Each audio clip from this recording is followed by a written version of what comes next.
Good morning. No, not morning. Holy shit. June the 1st. What a weekend. So it's the forecast, the news people posted this weekend in my area. 26 weeks we've had rain forecasts every weekend since back to like in November. Because it literally is like every weekend it rains. It's like miserable. It's sunny all week and then it rains on the weekends. It's been really frustrating for trying to enjoy the not winter, Oh yeah. And then I want to go to New York City at some point soon. I don't know. We'll see. What'd you do this weekend? Anything fun? Nothing too cool or crazy. Just normal stuff. We got Dr. Pump. How are you doing? He says. Yep. I'm doing all right, Dr. Pump. McCone beam. What? Yep. Before we start, so finance guy is gone. Oh yeah. Yep. On Twitter. Interesting. I don't entirely know. I kind of know what happened. For people who don't follow, like finance guy basically would just like he would just say really like me. He'd just be like make fun of people for like their debts. He made fun of a guy that had 2 jobs. I think that was the start of his downfall. He made fun of a guy that worked 2 jobs, and he was making fun of like, look, you have so much debt, you're a loser, and people like were going after him hard. And I thought it was effed up to do that to a person. And then apparently he said some kind of not okay things about not wanting to live near people that weren't of his ilk, I guess. So yikes. And then when all this started happening, somebody started like there's like 20 accounts. Oh yeah. I think it's all the same person. It's like finance guy's wife, grandma finance. I talked to briefly, finance guy's dog, uncle, brother. There's like all these accounts. I think they're coalescing to like only a few. This one's fucking hilarious. It is hilarious. Grandma finance is really funny. I asked him like the book.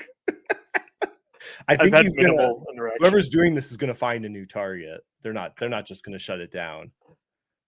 So well, there's dividend dude. I guess he's picking dividend dude. Yeah, that's funny. A lot of people are asking this question. Yeah. Oh no, what is this one? Oh my god. I'll have to watch that later. But this guy's hilarious. Like, so finance guy's gone. I'm sure he'll be back at some point. Maybe people found out who he really was. Like, if you're a jerk and you say really rude things and you gaslight people all the time online, like, and you think, oh, who cares? It's all fun. It's like, well, somebody's gonna get really pissed and find out like who you are. So maybe that's what happened to him. And you could pick up the pieces from what he's talking about. But anyways. Bacon ran away. Okay, we can start with this. Okay.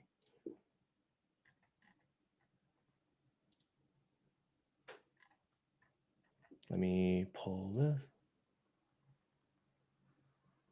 Sorry about that. Who we got? That's you. We got Kale's here. Yep. What's up, Kale?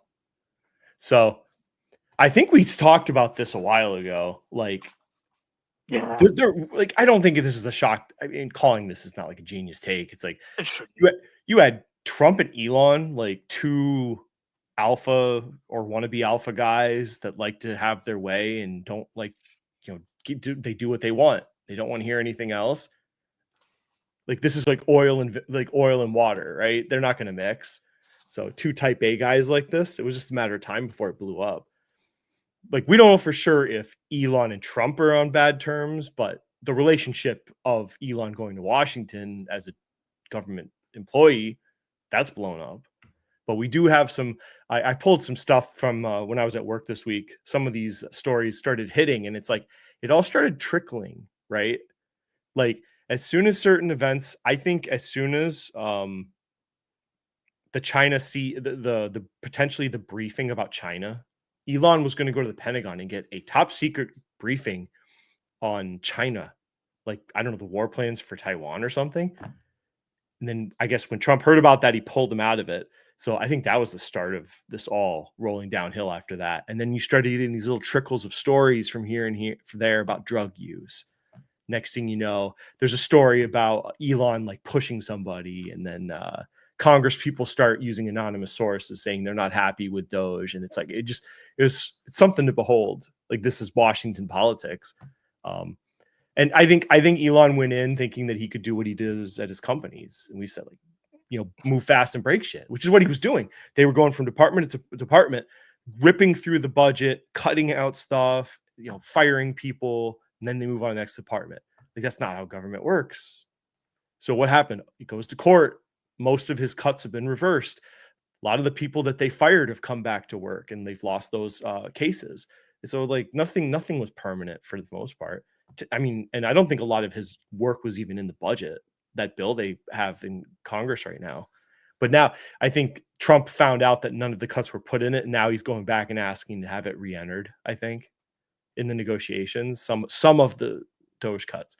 So, like, government, I mean, people can take, this is my opinion. I've been in the military, I've been in multiple layers of government, different shapes and forms, and like, the government works, it's not a business. And for you, the government should be more like a business. It should be more about efficiencies, and you should be able to fire people at will. And it's like the government should not work that way. Government should work intentionally like a government. Like, it should move a little slow. It shouldn't be moving fast and breaking stuff. It's hard to explain to people that are not part of it. But could there be improvements? Yes. But like, his promises of trillions of dollars of waste, fraud, and abuse, it's like, okay, I work in government. There ain't that much fraud and abuse. If you want to nickel and dime over some decisions by lower level managers about like how travel vouchers are paid, right? DEI programs, fine. You can debate over that, but that's not trillions of dollars. I assure people, like, we are not a banana republic. You don't have 20% of government spending being fraud, waste, and abuse. It's just not it's just not happening in the United States.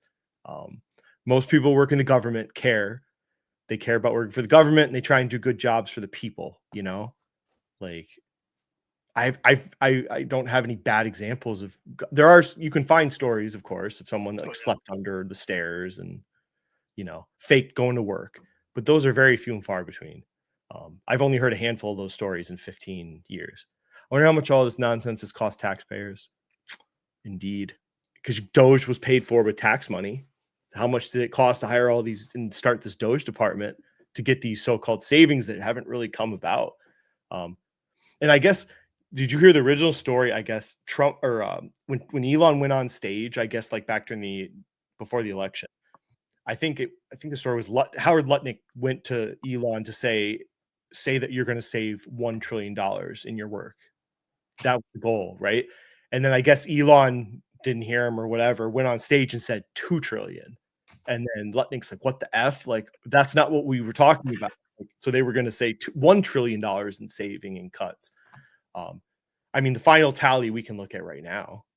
What are we at? 175. I mean, this is even debatable. I think there's some stories you can find. People went through some of the supposed savings that are on here, and some of these savings have already been reversed in courts. And they're not implemented in the budget, the one beautiful budget bill they're working on. So what's all this led to? Pretty much nothing. Like, okay, you cut some DEI programs. I mean, congratulations. You cut a radio station. PBS is now suing. So, you can't just cut PBS. That's congressionally funded. You have to have Congress cut it, not the president.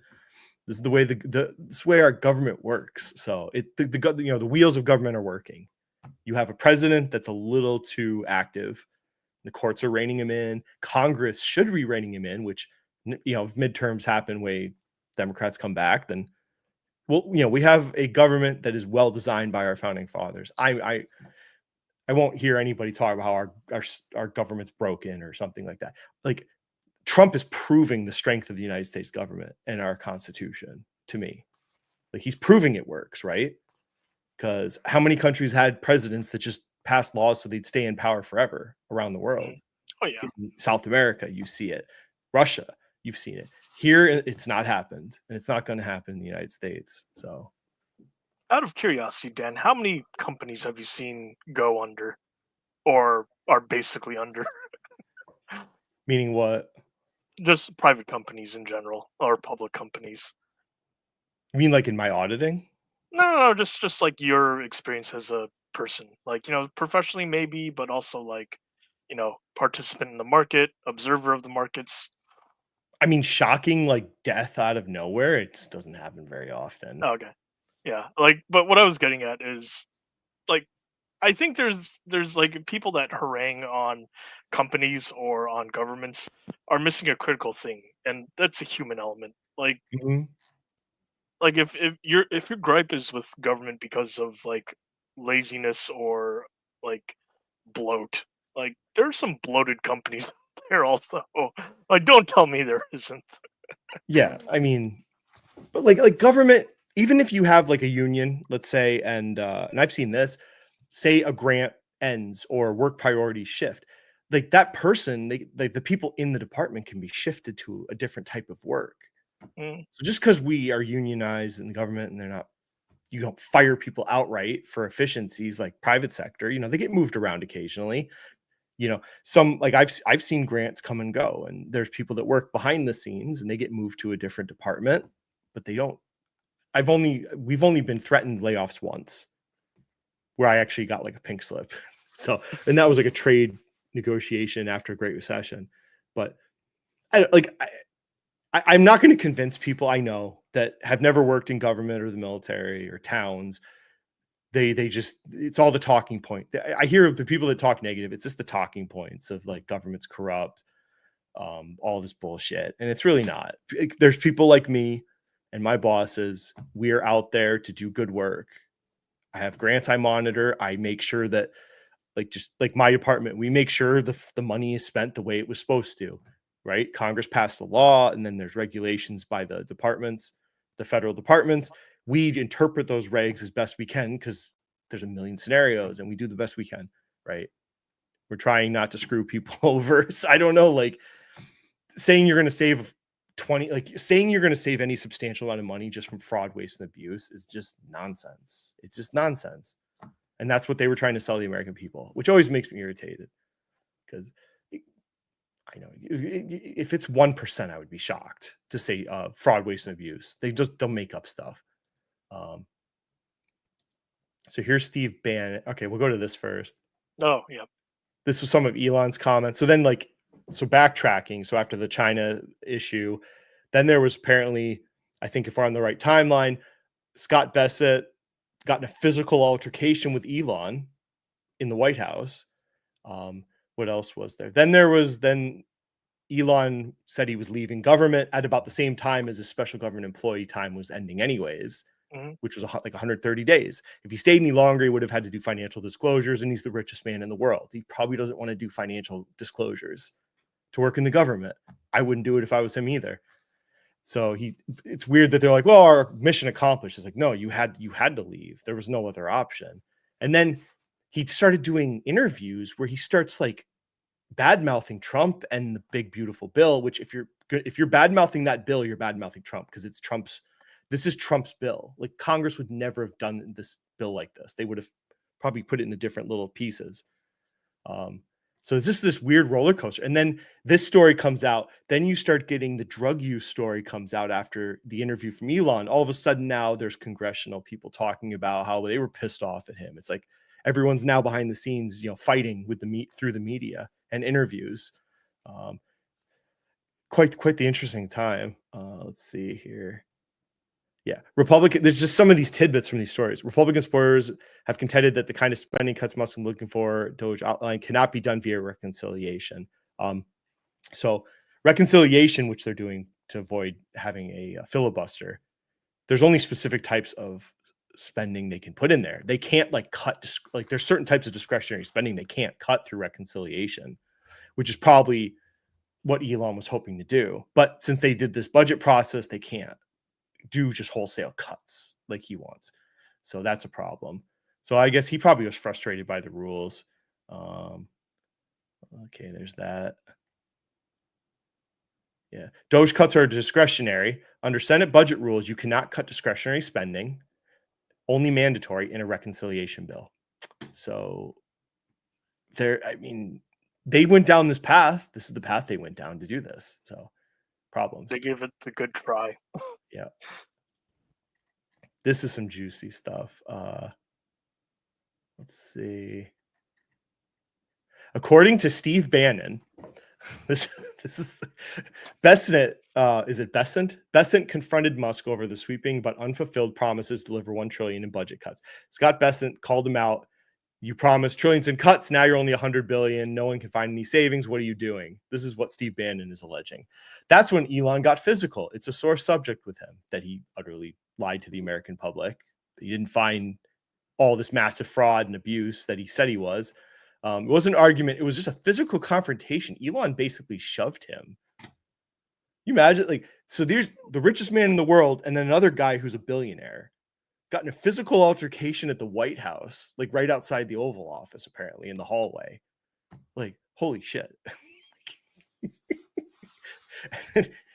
Okay, Trump 100% sided with Besant after the clash. I don't think Besant has any bad blood, but he's got the job. He's got a job to do.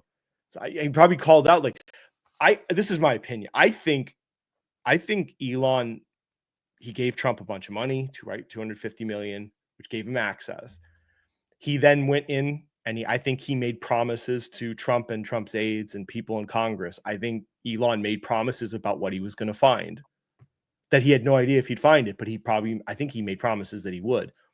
He goes in there, he didn't find what he promised these people, and I think they got pissed at him after because he's making them look like a fool because they sold the American public that they had all this fraud they were going to find, and they did not find it. Where is Fabio, you want in or are you busy? It's up to you if you're doing prep work.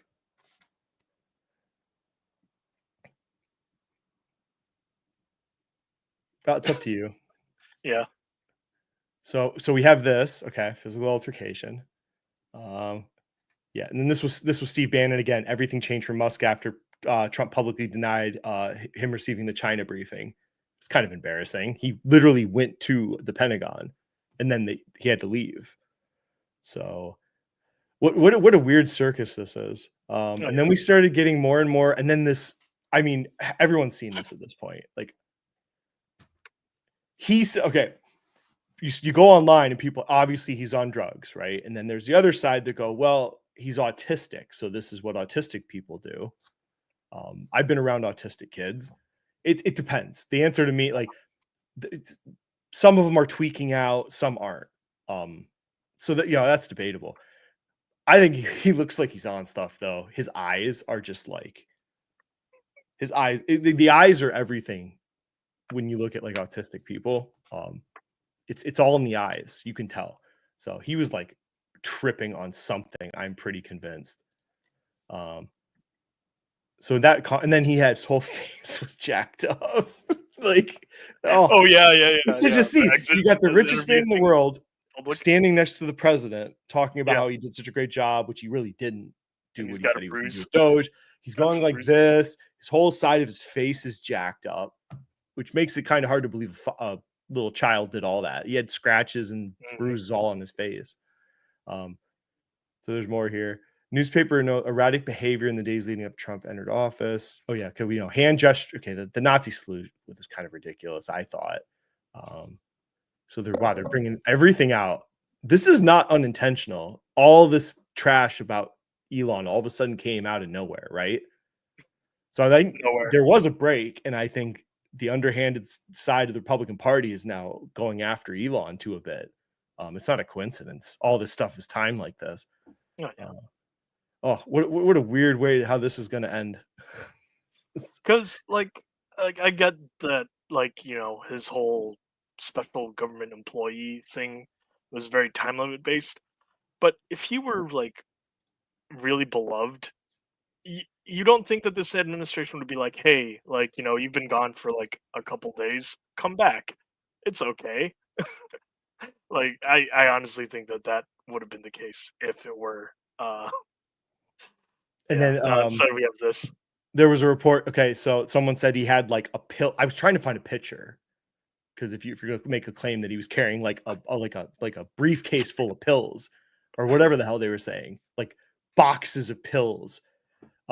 Somebody described, of course, nobody named, which he's already come out and said he doesn't take any effing drugs, which was kind of a weird way to go with this because I think we're all pretty sure that Elon Musk takes drugs. For him to come out and he's just like, I take no effing drugs at all, not even admitting to anything, little weird. I would assume he's taking stuff. I think he's talked highly of ketamine in the past, and then other drugs for autistic people. I'm sure he might be taking, and things psychedelics for your brain, nootropics. I'm sure he takes a lot of that stuff. So for him to come out saying I'm not taking any, but he has to say that because he's the CEO of a publicly traded company. If he comes out and says he's on a bunch of drugs, not even though his board ain't going to do shit. His board is a bunch of pansies. All they do is sell Tesla stock. They don't confront him ever. So that's another part. Okay. So there's this drug use story. So all of this, like the timeline, it's just funny. People should just like pay attention to the timeline of how all this happened from the China briefing failure to how we got here. Because there's nothing is like unintentional here. I am not taking drugs. Okay. I just wish that he'd lean into it. Be like, I don't have a drug problem. I have a drug solution. But just the Republicans are just, I'm trying to think of how they're doing this whole process. I think Trump is leading the way, and I think they're just letting Trump do what he wants because they're just like, you know what, we're not going to fight Trump. He's the president. He won by a huge majority. He won like all the swing states. So the speaker just is giving him whatever he wants. And I think he's probably just, this is Trump's bag. If it fails, so what? Then so be it. Because they wouldn't do the bill this way. They're going to have fights in the Senate about this bill. It's not, and we already talked last week, this whole bill, it's going to cost a shitload of money. And the GDP of the United States has to start growing at like 3 to 5% or more for that bill to make any sense. Otherwise, we're just going into way more deficit spending, which I thought the Republicans were trying to cut spending. Look who is here. No, he's in. Yep, he's in. Just got back from the gym. No. I was packing some stuff. How was everything? Rained all weekend. Yeah, I had some shitty weather too. I see we both had a haircut recently, Fabio. Yeah, actually, mine was when I first got it, it was like a skin fade basically, because they last a little bit longer. Yeah. Mm-hmm. So I got mine, I think, last week. So no sleeves, Fabio. That's what Dexter said. No sleeves. Fabio. We got to get it right. Fabio. Actually, I'm not Fabio tonight. I'm Dablio. Those are fake bricks. Just admit it. Oh yeah, these are fake. Yes. See, look, it's green screen. Well, blue screen. Oh, those are brick effects. Like you have Gucci bricks. They're real. I'm actually gonna move this whole table setup over there. Just because like in this home office, I like to be here because I get the AC blow right behind me, but actually the airflows, it's in such a way that it goes to that side. So it's the perfect, like, not too cold, not too hot right over there. But anyways, TMI. So Elon Tusk. Elon Musk. Yeah. So what do you? We were trying to kind of go through the timeline of this, like how it all fell apart. Like if you started at like the China briefing all the way through all these stories dropping to the interviews, and here we are. What do you think happened actually? What, with all the stories coming out now? Yeah. I think like just he lost that shade of protection over him that existed, and he's made a lot of just I'm neutral. I'm not a hater, but I'm not a lover of Elon Musk. Like I'll buy his car if I feel like it, but I won't be like, wow, this is the greatest thing ever. No electric car feels no. All electric cars feel similar. Actually, when I put my car in for service, they gave me an electric car, right? And I think I commented this to you guys. I was like, this feels like every other electric car. I mean, the interior though was like way nicer than a Tesla, but I like that dash. The dashboard. Oh was nice. yeah. The dash was pretty good. And actually, when my girlfriend sat in the co-pilot seat, I noticed that it comes with like a privacy screen. So like the co-pilot can do things and then you can't see it. I don't know if that's because of like distractions or if it's like a, because when someone's not sitting there, you can see the screen.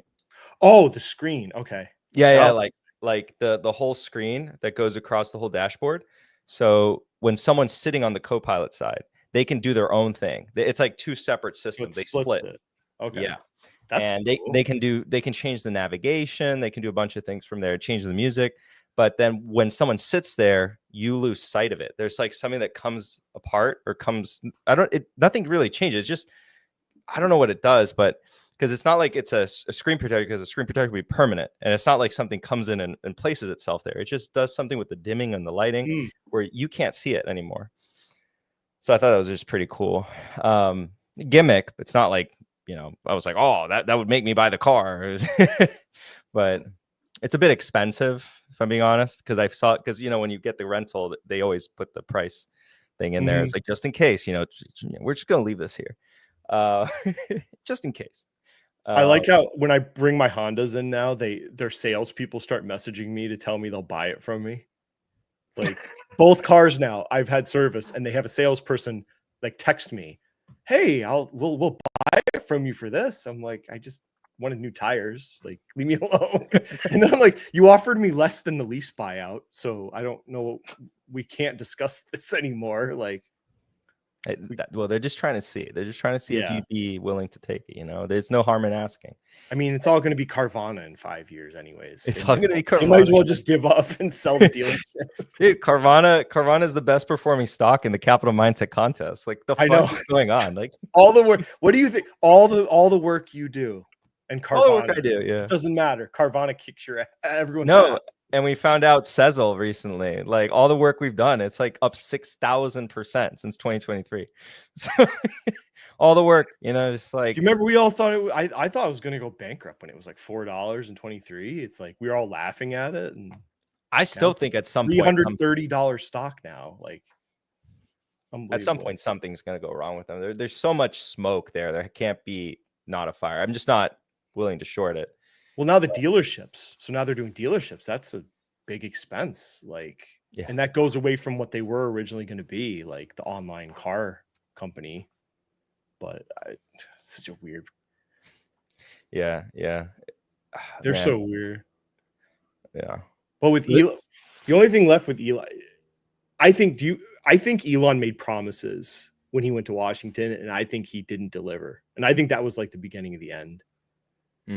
I think he made promises about the cuts he would find and Doge, what it would actually do. And I think once he didn't get the cuts and the fraud that he thought was there. I had another story here. Steve Bannon also said, like, remember when they talked about Social Security, that they were paying all these people that were like, 120 years old, all this bullshit. And I was pretty sure, because I work, our computer system is still a legacy IBM system. Like we have like a dashboard that looks fancy and new, but behind that is still an IBM system from like 84. So when they said there was a bunch of people like 120 years old Social Security system, I'm like, they probably just screwed up the date of births on them, or the system had a default to a certain date so that they appeared to have these people that were like 130 years old. But then Steve Bannon made a comment, like in the briefings they found, none of those people were getting paid though. Like those were files like in Social Security systems, but they weren't like getting paid. So that was more bullshit from what Doge promised. And, he was banging the drum on that for like days. I remember. Yeah, I think so. Like Congress is soured on him now too, apparently, because they didn't like him getting in their business. I'm pretty sure he started trying to tell them what laws what they should put in their bills. And I think they are like, we're not dealing with you. So. The end of that. Good luck, Elon, with your companies. Yeah, we're not getting into how Tesla's going to do. No, we're not. I'll comment on that real quick. Just like, I don't think he cares that much about Tesla, only that Tesla enables his company that he actually cares about, SpaceX, which, I I got to see like how much SpaceX now is driving in terms of his net worth. Because he still owns a significant portion of SpaceX, and that company still is doing things that no one else matches yet. So, like, and then Tesla has been a nice piggy bank each time. So as a stock price of Tesla maintains itself being so elevated, he's been able to capitalize on that and fund SpaceX more and more. And I guess he cares about XAI/X more. Have you seen? Did you hear Gary Black is out of Tesla now? The future fund guy. Well, he sold it all. Kathy Woods sold a bunch again. They're all bailing on the board. Oh my God, the board has just shed all their shares of Tesla, especially the chairwoman. She sold like millions of dollars of Tesla stock. I mean, if I was Elon, I mean, the other businesses seem, in fact, more interesting because it's kind of funny that when people buy Tesla stocks, a lot of retailers, they look at Elon as, you know, this wonderful entrepreneur, and to an extent, you know, like there's a lot of credit to be given to him, but and then they point to the success of these other companies, and then some, you know, but they're not directly, at least I haven't seen anyone directly say how it benefits Tesla, but they love to talk about these other companies that they have no ownership in, and they're Tesla shareholders. So in large part, I think that you know, if the other companies were public, some of them, not all of them, but some of them, I think would be actually kind of interesting. Jesse talks about Starlink and how Starlink actually no one's there yet, and so SpaceX and Starlink actually have a nice. Well, Amazon's trying to get there now. Oh yeah, Amazon. I've been waiting for you. That's your subject more than mine, but I know Amazon wants a piece of that business now. The satellite communication. Yeah. But this strike, did you see much of it? I only caught up with this like a few hours ago. The drone strike. Yeah. Unbelievable. So what they destroy, like supposedly what percentage of their fleet? I think it's at 35% of their nuclear strike fleet, potentially. Like, could be $1 billion of planes that they just blew up. And a lot of these planes, the Russians can't replace some of these planes. They don't produce these things anymore. Some of these planes are like 30, 40-year-old planes that they've used for nuclear. Oh, wait, you're saying I can't believe that, Dan. I can't believe that an economy smaller than that of Italy can't build these planes again. I don't believe you. False. So what a strike. And I love how that you remember the Israeli telephone or the cell phone bombing. Yes. As soon as it happened, they just put the whole plan out to what they did, because it's like there's no point in keeping it secret because it's already happened, and you know they'll figure it out anyways. So they put all this info out as soon as the strike happened, so that the Russians can't like lie about, or they cover their asses. But this is ingenious. So they put them in the tops, like so cool. They put them in the tops of these containers, and then there's just some prescribed time. The containers just opened, and then all the drones came out, and they had, I mean, who knows if I think someone said they might have had like the fiber optic cable connection, some of them, depending on where they struck, because they would have been jamming devices next to the airports. But they have like drones now with these little fiber optic filaments, right? So they can't get jammed, so they can, short distances they can go. So I'm sure some of these might have been that, but so wait. So walk me through. They were in these containers. Where were the containers located? How do they get them there? Like, I don't know that part. Oh, that's the part where we're like, that's probably what took 1.5 years, right? How do you get these? They probably had to like go all the way around to different countries that, you know, weren't near Ukraine, to sneak them near the airports. Then they had these trap doors that would open, and the drones would come out the top at a certain time. Also, they also blew up 2 railroad bridges at the same time. So, and they took out 2 trains. But people can find the Ukrainian channels have whole videos on this. But this just shows, like, I don't think I saw people online say, "Oh, manned aircraft are dead. It's all drones now." I don't agree with that. It's going to be a mixture. Like, if the Ukrainians don't have 5th gen fighters, so it's like, oh, they're using drones because they're superior. It's like, no, it's because all they have is these. They don't have 5th gen fighters. They're asking for them. They're not superior. It's just this is what Ukraine has. But like 5th gen fighters people don't understand the technology of these things. Like, the Israelis took out all the air defenses of Iran with like a handful of F-20 was or the Lightnings. So it's going to be a mixture, and these things, they can't go very far. You can jam a drone, you can't jam a freaking fighter plane. So there's a place for all of this stuff, but you see, like for us though, like for investing, you see all the comments about drone technology. Jamie Dimon talked about it, even that we need to start investing in drone technology. And then Hegseth has talked about it. So the spending is going to go this way in the United States.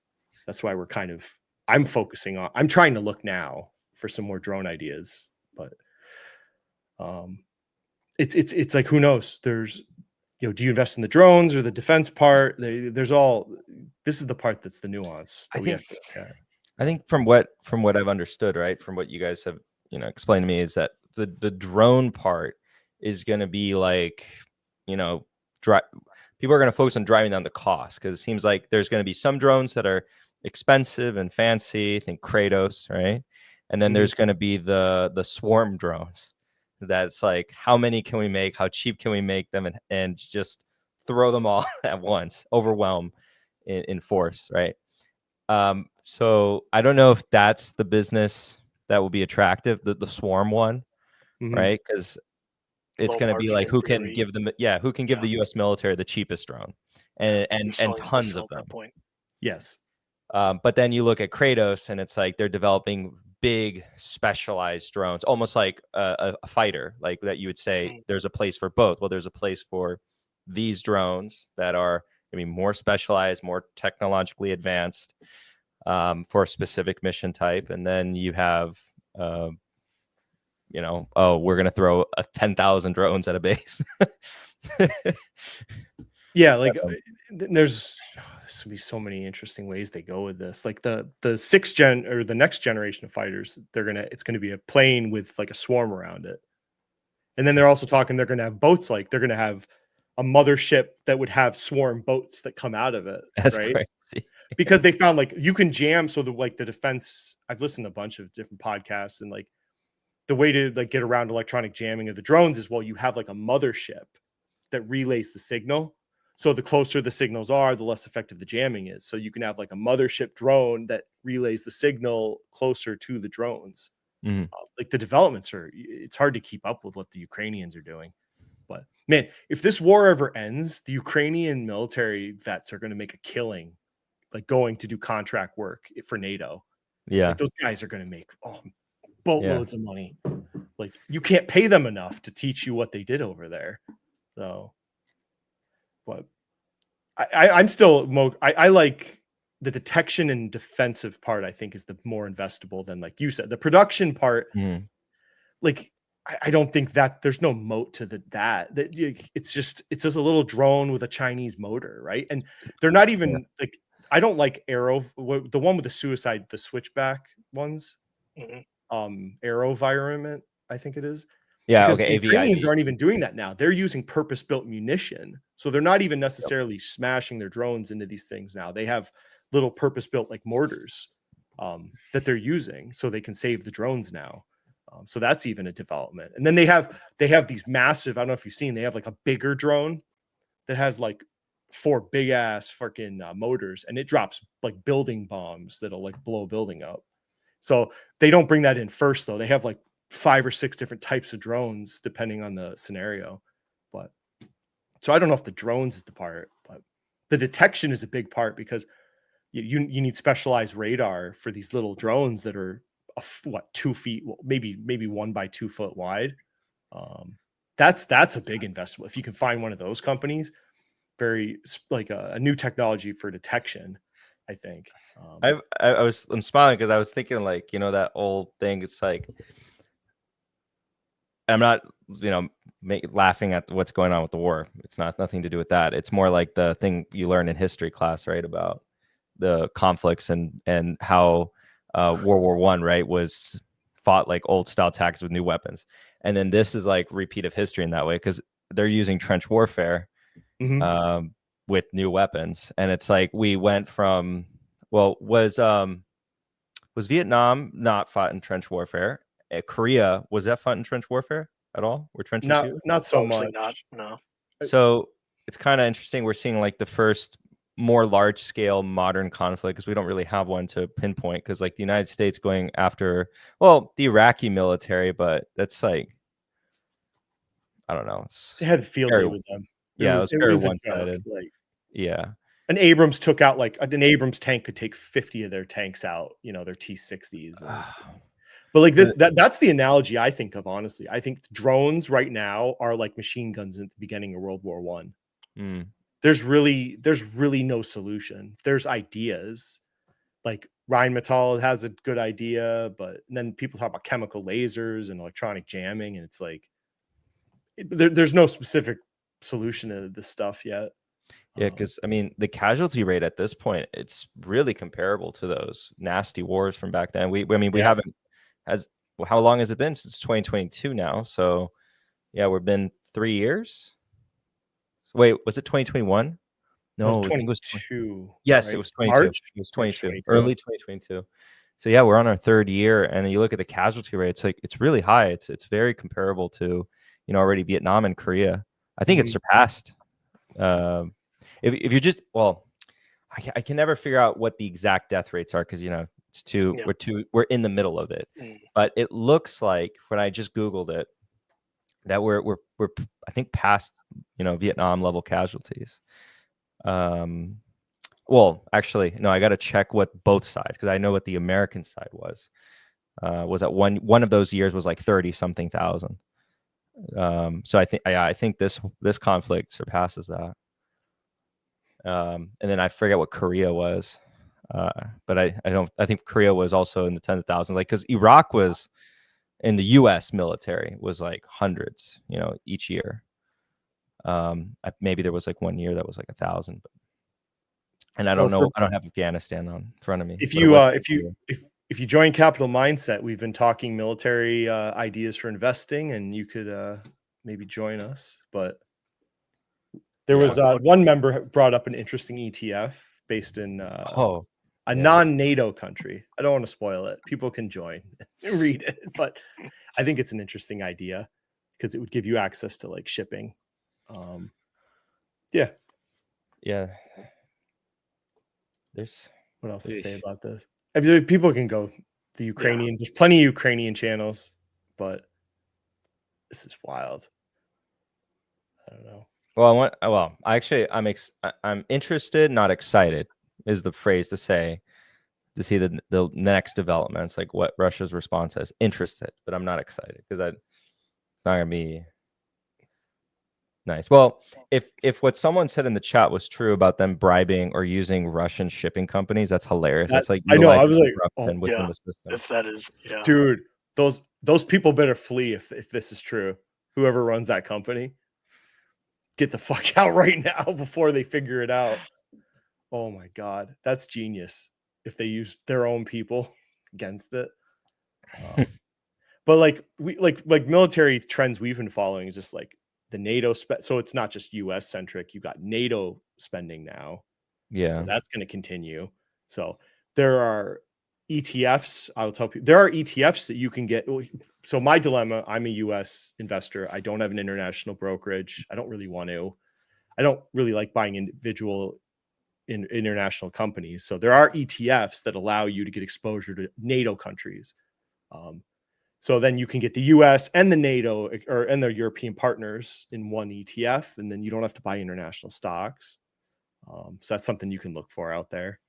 So, because the thesis now is just increased spending in general to combat Russia and China. So then you're not trying to pinpoint which companies are benefiting, because some of the spending now is shifting to European partners to take on more of the burden, partially due to Trump, I think. But I think they saw the writing on the wall with Putin, which is good for everybody, military-wise. Like Raytheon's gonna make a killing. Oh my God, man. Raytheon's gonna crush that stock. I mean, if it drops again, I should think about it, but because they're like all these missile systems have RTX tech in them for the most part.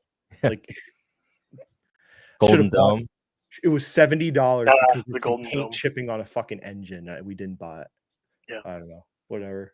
Hey, it's funny because like the now successor states of what was the Soviet Union, are making the same complaints.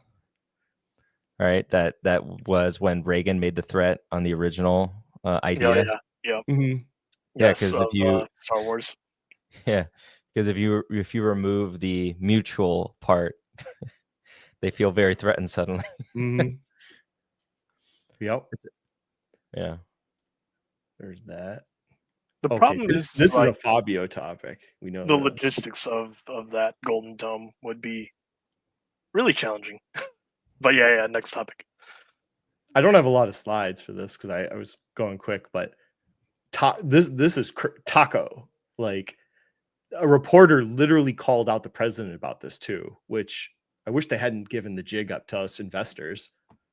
So some reporter brought up to Trump that this is a thing now where Trump puts a tariff out and then he backs off, and then the market responds to him putting on pressure and backing off.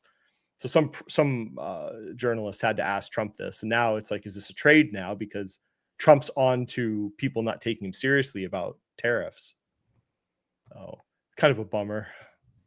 But Well, I would have said that if you thought that the tariffs as they were something that was like going to stay, you, that you weren't thinking through it properly. But I don't consider it like I almost feel like the statement itself, even being said, is dangerous. I don't like. I really was annoyed that reporter, like, this is not something you should ask the president. I didn't like that.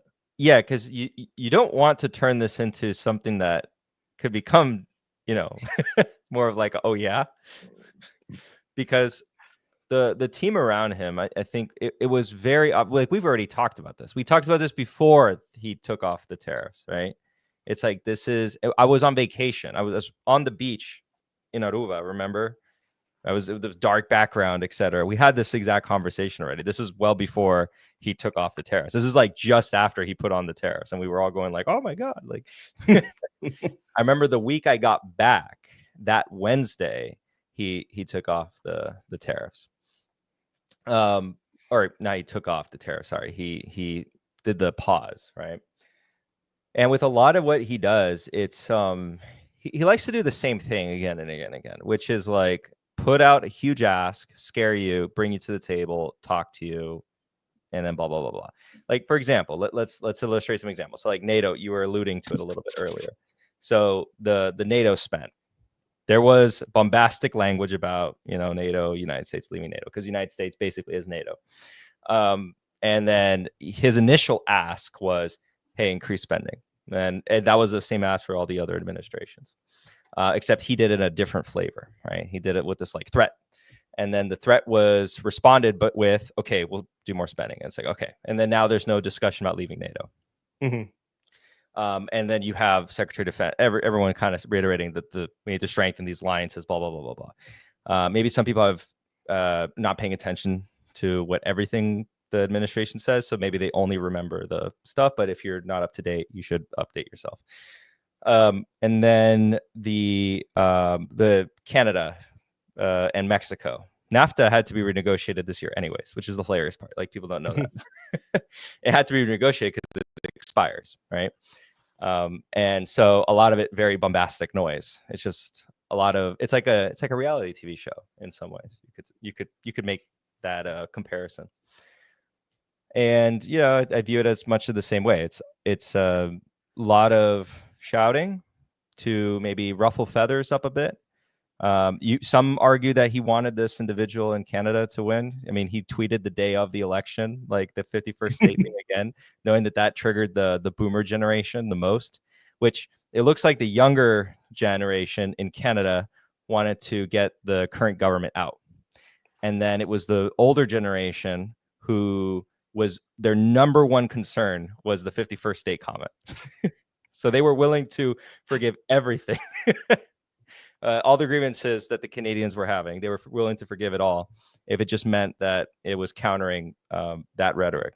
Did you hear how they got the conservative leader out of Parliament? Oh yeah.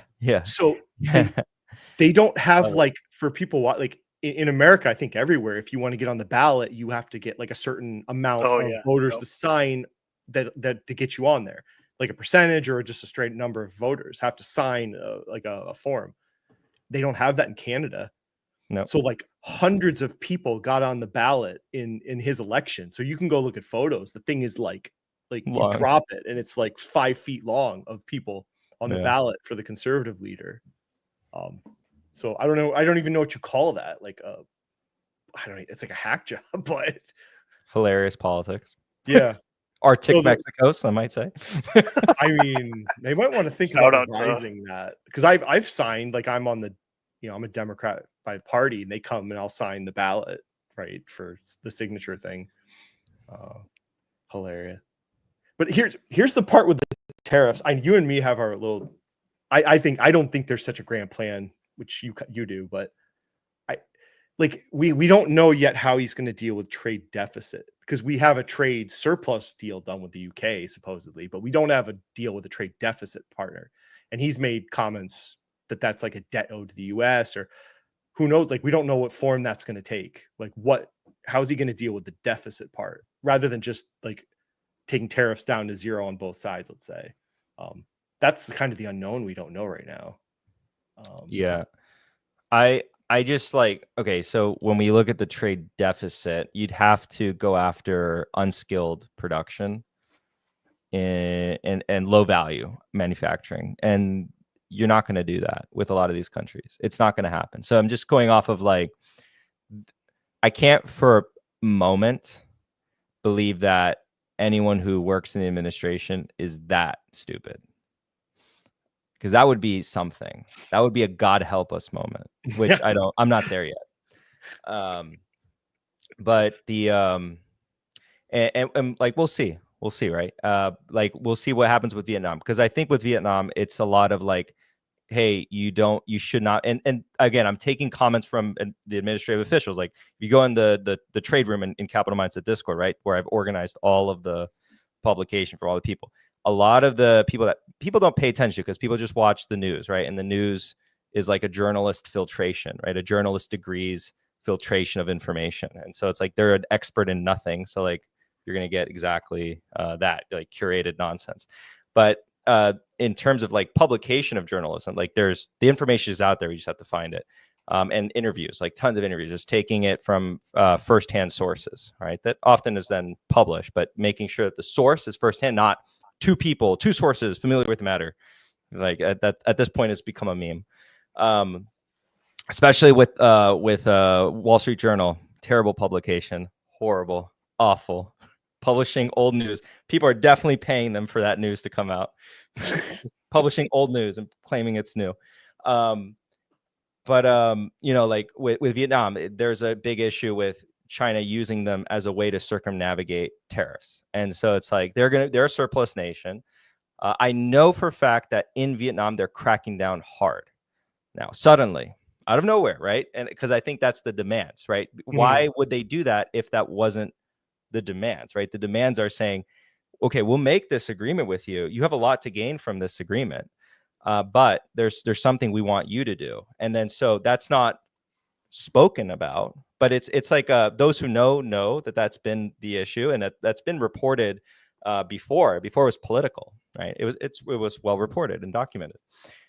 And then suddenly you see the crackdown in Vietnam. So you can conclude, Occam's razor, like what's the simplest explanation of that? Well, if it's suddenly the timing, right? It's probably the ask of the administration. It's like, hey, stop being this like loophole country. And then the same thing happens in Korea, Japan, which is hilarious that those are ally nations, right? And they're being used as loopholes to kind of circumnavigate. And then was the U.S. steel approved? Yes. What do you think that leads to? Like, come on, like, so that's going to be one of the nations, right? That's probably closer than not. And that was a loophole nation. That was a stinging point from the Biden administration to the Japanese, that suddenly, Trump comes in and is like, yeah, no, that's good. Why? What's up with the timing? Of course, that's probably has to do with an upcoming agreement that's going to be announced. And then Europe, I feel like a lot of that has to do, because the whole Canada Mexico thing is such bullshit. Like everyone who thought that was like a big deal, you love the drama, you love your drama TV shows, okay, you love watching that stuff because it is bullshit to a large extent. Other than talking about enforcement, which they were always going to do it anyways. The Canadians government was going to move to actively enforcing and preventing the whole drug epidemic. And the negotiation, I probably expect like NAFTA, new version of NAFTA, to be renewed by the end of this year. It's whatever. But the Europeans, I think the issue has been or is somewhat twofold. It has to do with their perception of just taxing U.S. companies in some way that might be perceived as unfair. Making retroactive laws against them, or in some cases, like in the case of the UK, there was actually a change that happened just before the deal happened that was originally harmful towards big tech, and they removed it. You remember that? Oh my God. Why am I half naked? Thank you, Fuhat. Is this half naked to you? Bro, that's like Florida attire. This is half naked to you? It's not. Oh God. Like the only way it's half naked is if you're not wearing any bottoms. I will neither confirm nor deny. I'm kidding. I'm wearing shorts. I'm wearing shorts. I am barefoot. It's summer clothes, like in your house. If Fuhat gets off to that. Oh dear God. You freak. This is half naked to him. That's why we can't have his things. This man lives in a very conservative society. He looks at my shoulder right here, and he's like, "Oh my gosh, too much skin." You whore. Yeah. You sloot. So what we're afraid of, like, will Trump's embarrassment at this whole taco meme, dude, make him move his plans at all and pivot? But we don't even know. There's so many unknowns here. Yeah, because like any sort of court system is only as good as the enforcing and regular bodies agree to comply to it, and we'll see how that all plays out.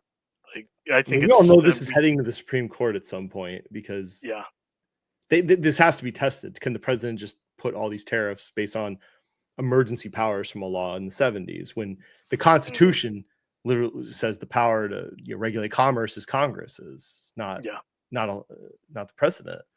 So, the court did also say though he does have the power to do it, but only temporarily, and it cannot be country specific.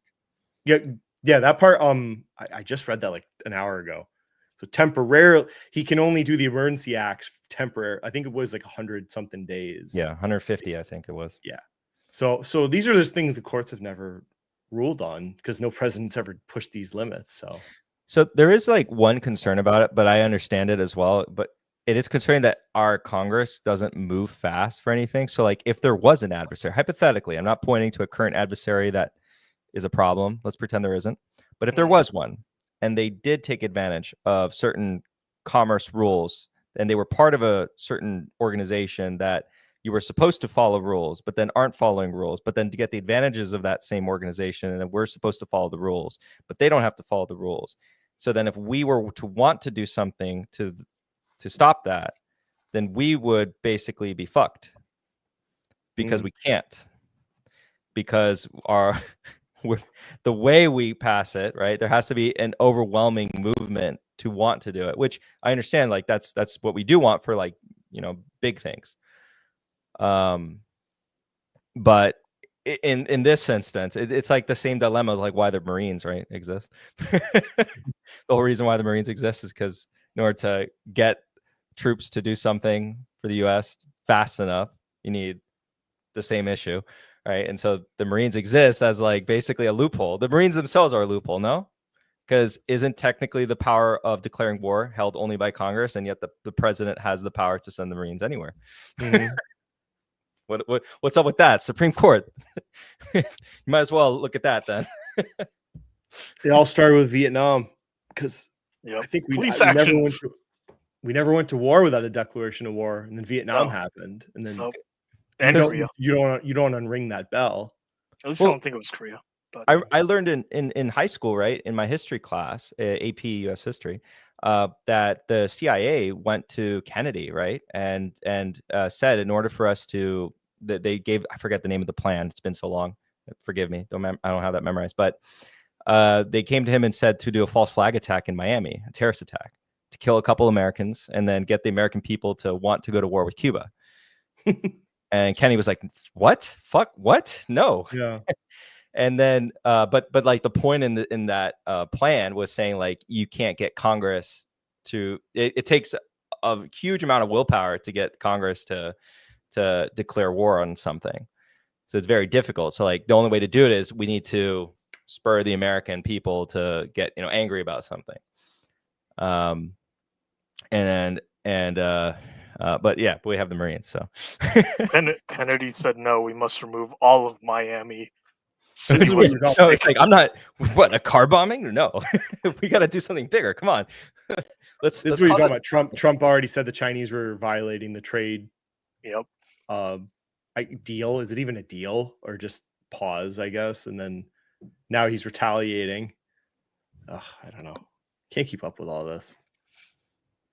But I mean, all I know is that if you want to ignore the orange man and go for like the more serious people, right? The generals in the arms committee, they said like for national security, we do need to lean off of the Chinese. They spent like not the whole 12 hours and 50 minutes that they talked in front of the congressional folks, but it was repeated multiple times. It's like, yeah, like if you want to, be prepared for if something happens, looks like something might happen in the future, we need to wean off of them in some way, but that's your job. That's not our job. It's your job. And it was like, that's your job, by the way. And in this hour 6, it was like, hey, that's your job. Yep. Yeah. Hey, maybe you guys should do it. Did you? Is Slurpees in CM? How did he know you were talking about Louis Vuitton? Maybe he has a great mind and we think alike. Looking at the all the destroyed luxury brands come back. I will say, timing of it is nice. I forgot how much Arnaud recently purchased, but apparently he has been purchasing tens of millions. Yeah. I will say though that like having spent some time like owning it and looking more into it, I'm not out of it, but it's not as high luxury as say a Ferrari or Hermes because of the brand portfolio, and the market is treating it as such. So if macro does get concerning with higher end or middle higher end consumers, then expect things to be a little bit bumpy with it. But by and large, it probably is okay enough. Yeah. I think it's a product for the top 1%, maybe top 5% of the population, but it's not the top 0.1%. Yeah, it's not. Yeah, which would be Ferrari and probably Hermes. Perspective. Yeah, the now dead leader of Hamas wife ran out of Gaza with a Hermes bag. Perspective. North Korean leadership, their children might spot them with Hermes here and there. Average North Korean, starving. But, doesn't matter what political system you have.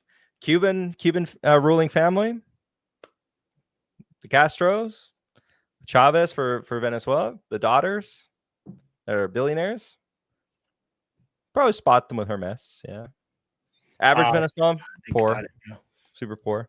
Hermes is like, I like to say, it's a company that does not care about whatever happens in any part of the world, whether you're like a plebeian that believes in socialism, blah blah blah, and you destroy your country or whatever, and then the ruling class that remains will still buy Hermes. It doesn't matter.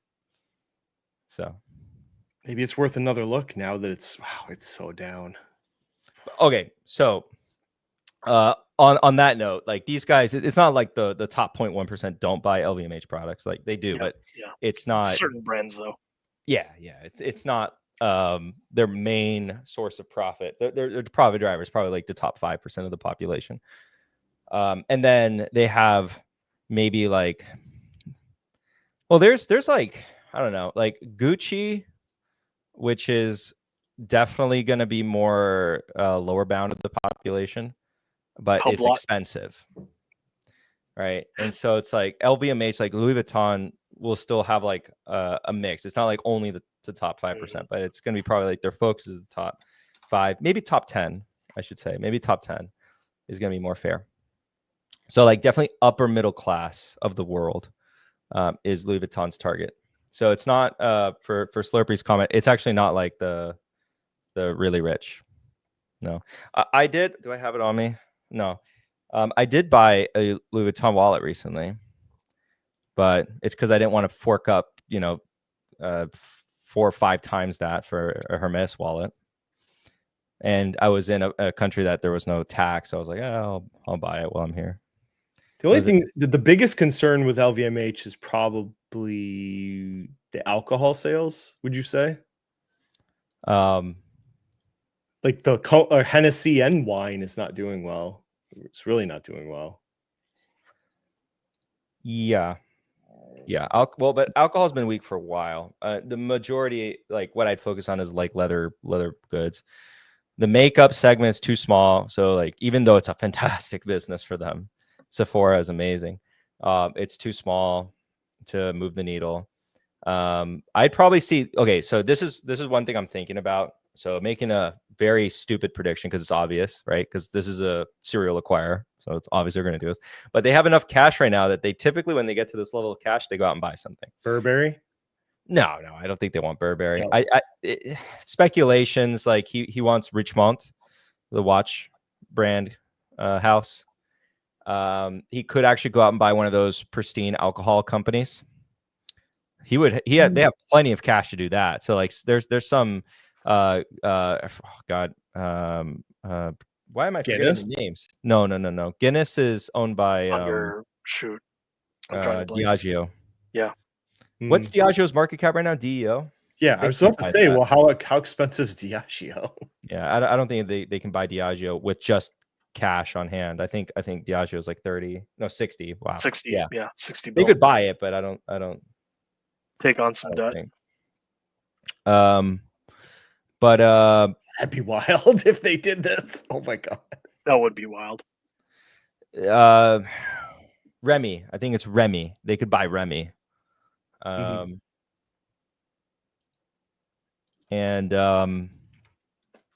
that was one of our concerns. I think Remy with a Y, I think. It was like a year or two we looked at them, and we're like, they're not acquiring anything since like the pandemic. Good valuations were crazy. But eventually, right, we were like, they have to get, that's the model of the business. So like we're like, eventually they have to get back to that model, or what else are they going to do? They'd have to pivot the company, because this is what they buy companies at fair market or discounted prices. They don't overpay for stuff because they can sell that your brand will actually become more valuable under our umbrella. So I don't think the company dies if that goes away. They could pivot to a different model, like the real estate. That's kind of a newer model for them, I think, isn't it? Where they're buying more real estate in these malls that they're part of. So they'll be around forever, but I don't know. I had my shot at Hermes and I didn't take it when it was $200. But LVMH is here, and it's not as insane of a company, but you're buying it. It's the valuation's much lower. It's trading right now at the low point of its 20-year historical average. So usually when it typically has been really good time to buy LVMH when it gets down to this valuation, which is about 17 times cash flows. Would you sell the alcohol if you were them? No. You would just. Do you think it's going to recover, or you just accept? There's a terminal value to it, and you just want to focus on premium, and then outlast everyone. And you have to be really long term with all of these brands. Like they have the right management there. Would you discount prices, or would you try and just maintain margins and lose revenue on it? No. Right. Yeah. Maintain prices. If anything, go through your portfolio and sell like anything that's less premium and focus more on upper end, higher premium, lower volumes. That's okay. But just like focus only on the premiumization across your brand portfolio and that's what they do. They have some products like Hublot that is just expensive for, the sake of it. expensive sake. They have some interesting pieces, which is really unfortunate. Like they have a partnership with a Venezuelan artist, and the watch is very beautiful. Let me actually get the name of the piece here. Wait a minute, where's the brands?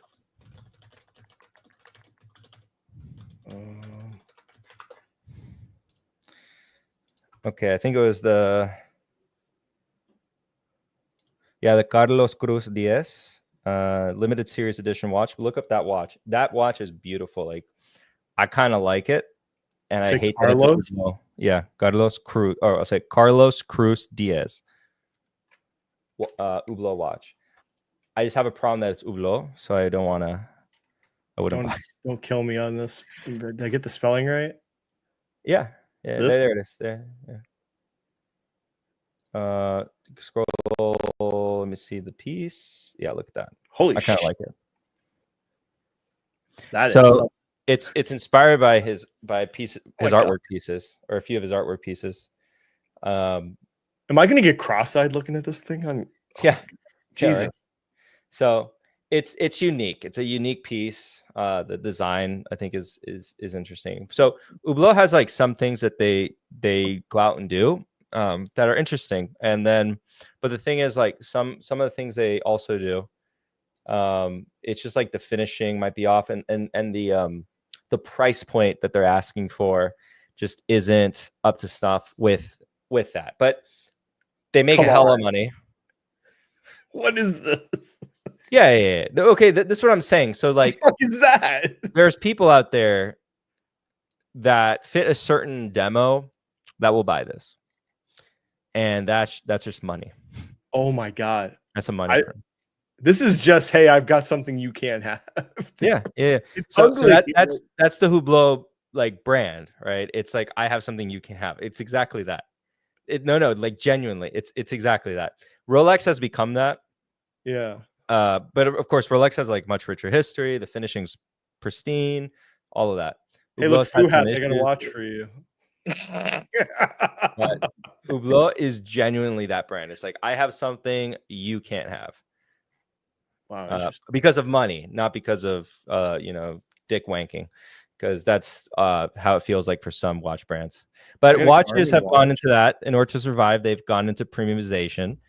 That's because like you can't, I mean, like you have a phone, right? And like the phone that's the best watch, right? It's accurate all the time. He saw it. Oh yeah, right. You would wear that. You would wear the shit out of that watch, Foo Hat. Rainbow flower watch. I'm gonna give him a watch like that when I see him someday. In the private chat of StreamYard, I showed how you can find their brand portfolio, Dan, if you wanted to. Oh, I mean, like, this is I was like, I forgot what they called their brand portfolio because it's Masons. Yeah. I don't see a private chat. It's. I mean, it's in the StreamYard. Yeah, StreamYard top right. Yeah, private chat next to comments.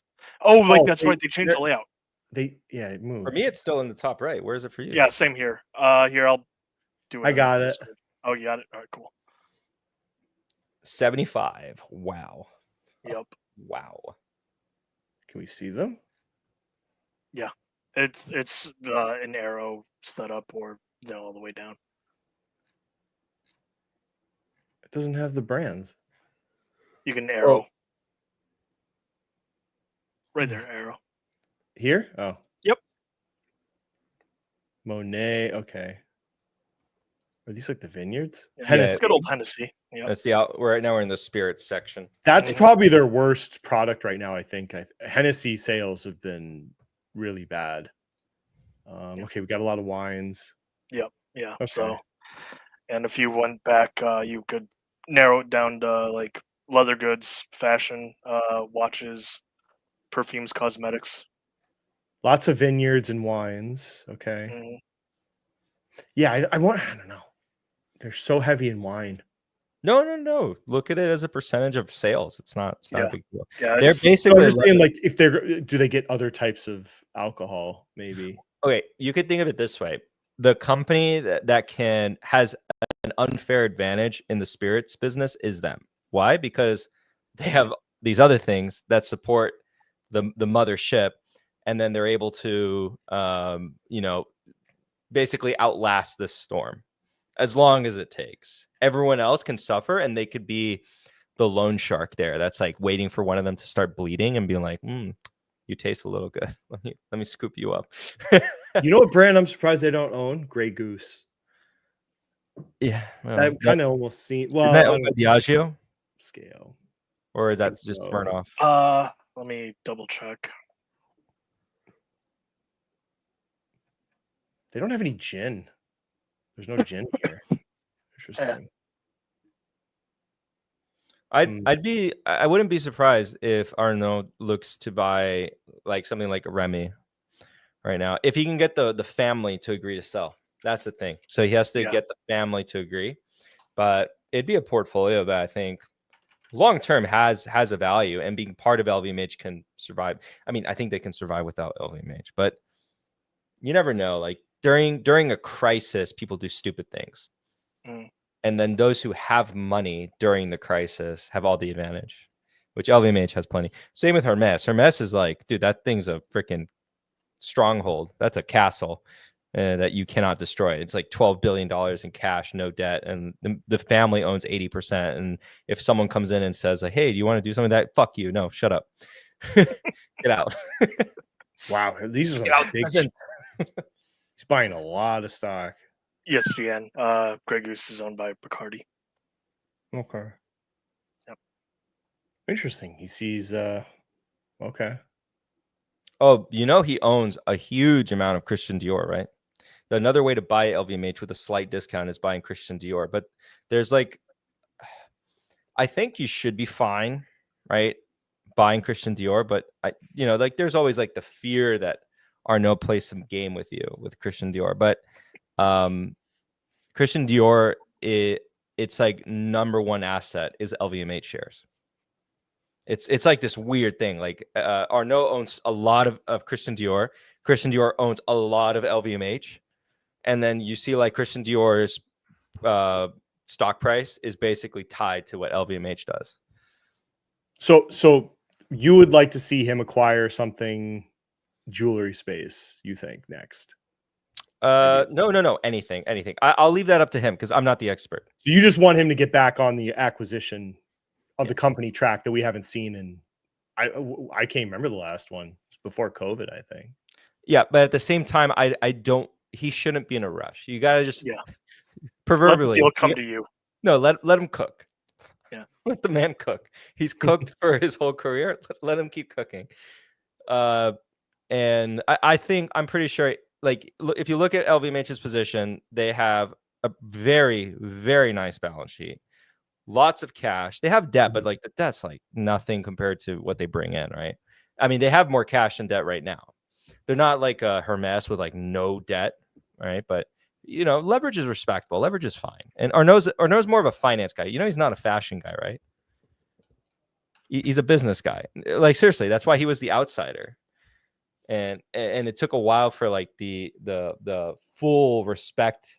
He was more like hated or misunderstood maybe, but he even says this, like he wasn't a fashion guy. He just understood this business really well. So that's why he's probably the European Warren Buffett, you'd say, but more of like superly hyper autistically focused on luxury. Versus Buffett being more of a generalist. Well, it's like $12 billion of debt and their operating cash flow. Geez, they could easily pay that off. Yeah. Okay. So like they're like the stronghold that Hermes doesn't do this. So like this is the thing. There's no one else. Hermes is not interested in buying any other brand. Mm-hmm. They don't care. They're Hermes only. LVMH, on the other hand, is literally the great white shark that's just swimming around, waiting for someone to bleed, and they'll buy it. You know what they don't have right now? I don't know if they want to get into that, but they don't have a car brand. They might buy a luxury car company one day. You never know. Like, there's no place where they wouldn't go, where I wouldn't be surprised that they one day have in their portfolio. And so, like, you never know. One day they buy, like, hostile takeover Ferrari. I have no idea. They don't have a hotel brand, right? They don't have a hotel brand. That would be interesting. Louis Vuitton branded hotels, right? I don't know if they want to. They're already getting into real estate because for them it makes sense. They are. Yeah. But for them it makes sense. Like, Hermes is like, we have one store. Why do we want to own the whole shopping complex? We have one freaking store. LVMH is like, dude, we have like 90% of the stores in this shopping complex are us. Why don't we just own it? Like, what if you had a branded hotel and then you had all the brands in the stores, like on the first floor? But so they would only have to do this in like a handful of cities in the world could really do this. That makes sense. But yeah, I mean, I wouldn't.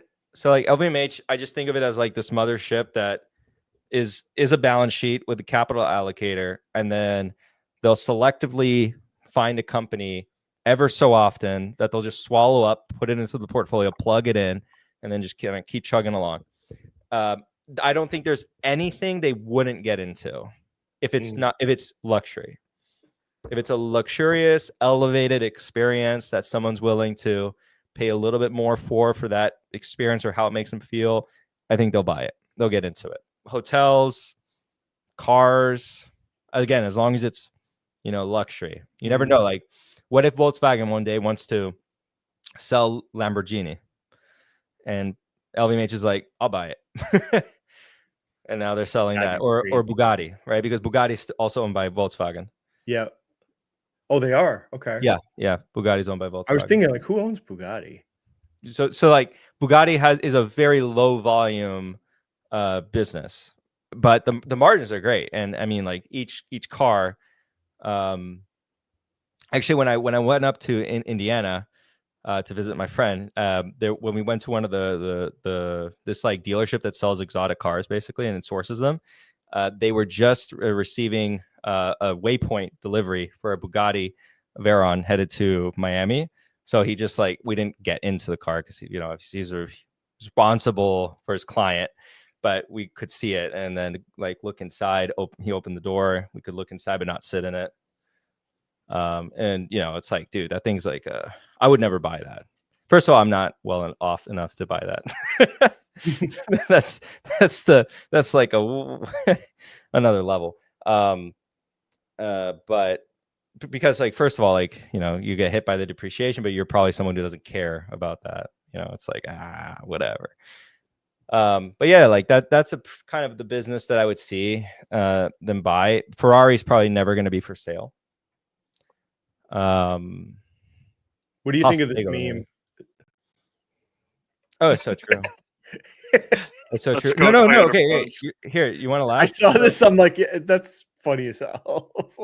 Did I tell you I'm shopping for another car? I think I've told you. Right now I'm using a company car, right? As my beater car. But I'm buying another car. So I'm gonna have two cars for me. So you're gonna put the one in the living room on a rotating platform, right? No. This is where you are in life finally. Because I don't want to drive to warehouses with the other car. But so I'm the number one brand I'm looking at right now. And I went with my girlfriend when she was servicing her car. I was just shopping around. And but the sales guy was really funny because when I show up, I'm obviously in the other car, right? And then I just walk out. I'm like, all right, give me cheapest car you have, bare bones. I don't give a fuck. I want low.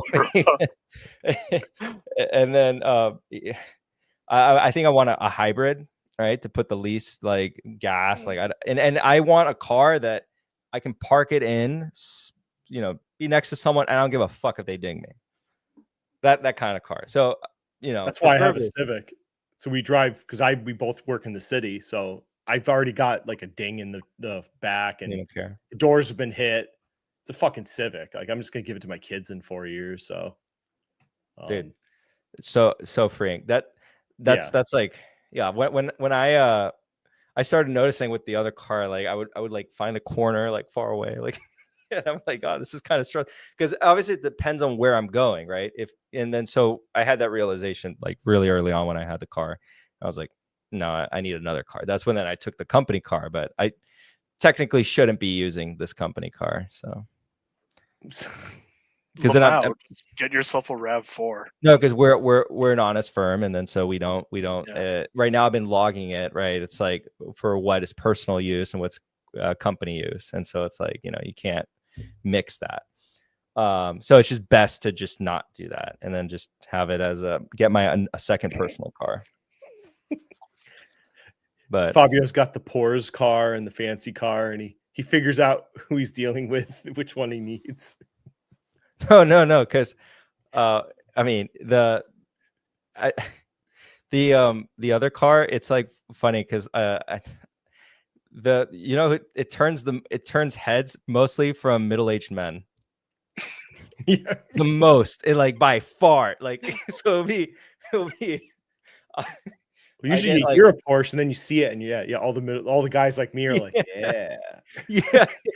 So it'll be a guy with his family, and then it's like, you know, the meme of like the guy turning back to like look at the other girl. It's like that when he's with his family, he's just like stops looking at his family for a moment, just looks fine. Looks at his kids, and you're like, you're the reason. No, but drive my minivan and be sad. I will be on that grind in like 3 to 4 years potentially. The minivan grind, which is why, you know, I need to start now. I need to have the other car that I put the miles on that doesn't depreciate that much. Toyota doesn't appreciate as much. And then, you know, just cycle through that, and that's like that will turn into the minivan when I need it, and then eventually the SUV. SUVs drive so much better than minivans. Yeah. Well, why don't you switch to an SUV? You can get a. No, I have one now. I had a minivan. I hated it. I hated driving it. It's like a floating brick, like on the highway. I'm like, at least pilots are nice. Actually, they drive well. Well, I'll be honest. Like, I've never driven a minivan. I've been driven in a minivan as like a small child, but I've never driven a minivan ever. Like, so I have no idea how that feels. But yeah, maybe I'll just skip to SUV. I'm just like, you can put a kid's thing in the back in the SUV. Don't get a freaking Toyota or the Chevy Tahoe. Holy shit! No. I think I posted that. So the engines are blowing up on those things, like legit. Jesus. Brand new. You can find them on like Reddit. People talking like brand new Chevy Tahoes, and the engines just die. They go in warranty, get a new engine, and then it just does it again. Like they're having huge problems with these. These are like $80,000 vehicles. What a nightmare. I can't even imagine. Like, oh God. No. I'm basically going Toyota, Honda. There's no but right now I'm leaning on Toyota because I'm more familiar with the brand. Look at this guy. He goes right to the heart of it. No. I cannot confirm or deny. I ain't saying. I have seen this car though. Yes, you have. It was Which very nice. Nick, I'll drive that car if I'm visiting, you know, a friend or something. But like, it's like, again, what I'm saying, it's like driving to a warehouse for company related stuff where I'm going to just work in my office. Right. It's kind of like, it's also, you know, I'm conscious of it. It's not good to drive, you know, that kind of car with employees. It's not good. It's best to, you know, have the lower profile. It's always as good. I don't regret buying that car. It's super fun. Love it. The maintenance killed me a little bit inside because I've never paid that much for maintenance ever in my life. Never paid that much. I get all the maintenance done on a Honda, and it's like $400. No, your biggest cost is annoyance from sales reps. Yeah, wanting to buy your car. My tires were much cheaper than that I just had to get. So. Well, comes with. I didn't even answer the question. No, I don't drive a 911, and no, it's not a Boxster. Fancy. This turned into car talk. The Capital Car Talk. You could open a new YouTube channel. I have a GTS. Then you could do a sports betting Twitter. You know, like a certain person just started. And I don't want to get into it, but Wait, what? Sports a betting? certain YouTube or a certain Twitter person that I debated started a sports gambling account. What? Tweeting. That's like the ultimate scammer, dude. Sports betting. I said to Ryan, I'm like, he's gonna get eaten a lot. Like, if you think YouTube finances drama, like Twitter sports accounts they fucking all hate each other. Like, I go in their live streams sometimes and everyone's a scammer and a grifter. Like, everybody just hates everybody else.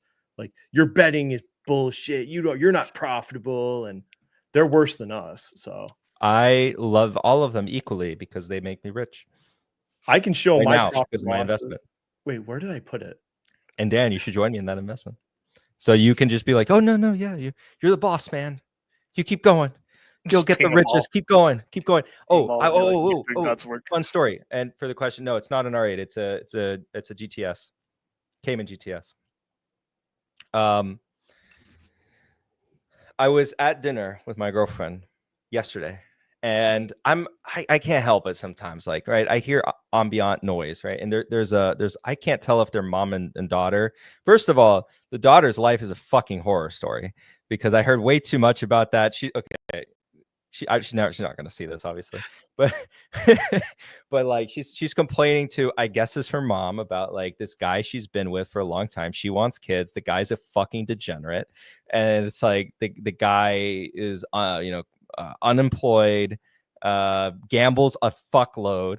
And then I picked up on the gambling thing, and then I was telling my girlfriend because she knows, like, she's like, she's the medically inclined person, the med student, and so she doesn't give a fuck about investing, right? She's just like, whatever, oh, that's cute, right?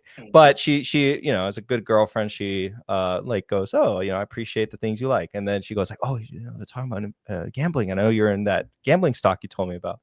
And we start listening to the conversation. She spends like 15 minutes complaining to, again, I don't know if it's her mom, how her boyfriend or husband or whatever the fuck the other guy is just like gambling his brains out. And then to the point where he had to borrow money from her. Oh, so no. It was and then, oh, it's so fucking funny. Okay, 1 second. Oh my gosh. Here we go. I don't show any. So this is my, there you go. There's my record. So very nice. I stay out of this. I'm pretty good. Okay, so someone send this a dividend, dude. I'm way better at gambling and investing than you. So fucking bring it. I'm very profitable. Wait, yeah, holy I shit. only bet on two. I bet on three. I bet on NBA, but not really NBA anymore. It's UFC and football. Okay. So.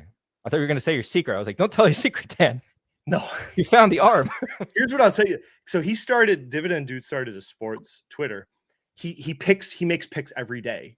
And I'm like, this is really hard shit. Like, I spend all week prepping for NFL betting during the NFL season. And then I told you guys I was in a Survivor League. I got to the very end, made money on that too. But it takes a lot of work. There's a lot of research. You look at weather, what teams are on road trips. There's so much to consider. For him to just blast, gambling takes every day, it's just fucking insulting. But whatever, he's gonna get eaten alive. So I am not starting a sports betting. So my picks go to hell. I'm good at it. I don't need your fucking ad revenue. Sorry, but but like, it doesn't. I'll tell people though, it doesn't scale. Like, you think, so you can turn like 2 to 9,000. I'm like, well, then you can turn 9 to 4. It's like, no. Emotions start coming to play with sports betting. There's certain levels of money that you're mentally comfortable betting. Everyone's different. Like, I have probably a pretty low threshold for betting, honestly, but sports betting is not like you're betting against other people. You're betting against the house, right? Because it's not like these other websites that are, like Polymarket, where you're betting against another person. Yeah. And you're taking their money. You just look for discrepancy. You just look for like where you think Vegas made an error. And some weeks I wouldn't bet anything. But then there'd be like too many bets, and it just depended on and I would do parlays and win-loss. And But you're looking for an edge. It's not that different from investing. You're looking for an edge Why? over the market. The market is the bookies, though. The market is not Wall Street. So Why wouldn't you want a betting odds where you're betting against other dumb money, right? You're betting and sure, like the payout, like for example, a binary outcome. You're betting this team will win versus that team will win, and then you'll have certain people put money on that team, certain people put money on the other team. Where's that betting? Where can you do that? Because that's not on these sports betting websites. In this sports betting websites, you're doing like complicated bullshit that you're betting against the house. Well, that would be the futures contracts, right? Because then if someone starts betting on one side of those futures contracts, it would change the odds. You kind of are betting against people almost, like those. I don't know what those are. Those like those percentage based contracts you can buy now. On Polymarket, yeah, Polymarket. Those things. You're kind of betting against people in a way. That's the one I'm talking about. That's the one where you have better chance, like to actually analyze things and figure out where there's like maybe inefficiency in the market. But with you probably could, because you're it's more people at that point. You're not betting like I understand I'm betting against supercomputers and statisticians that work in Vegas, probably the smartest people in the world, and but they screw up just like anyone else. So there was a few that were really good. Most of that was like a handful of bets. There was a handful that I thought were so obvious. Anyway, Ravens did good for me, but if you don't love the sport, that's the other thing. Like if you don't love the sport, you're not going to win at it either. Like you have to like the sport you're watching to do all the research. But it's profitable. I don't know if I want to get to the Damie chime in. I was gonna say, did I just say? Hey, we started off with making beams. Oh my god, I've said his name. Oh, Jamie Dimon. Yeah, I can just show I'm not gonna play it. I don't think. It's fine. We could just touch upon some highlights that really stuck out to you. Yeah, this is the last. So people should go watch this. So it's 30 minutes. I found some interesting parts in this. This fireside chat he just did. He talked about America should be investing in bullets, drones over Bitcoin, which was kind of interesting as a bank CEO. And then what was the other part?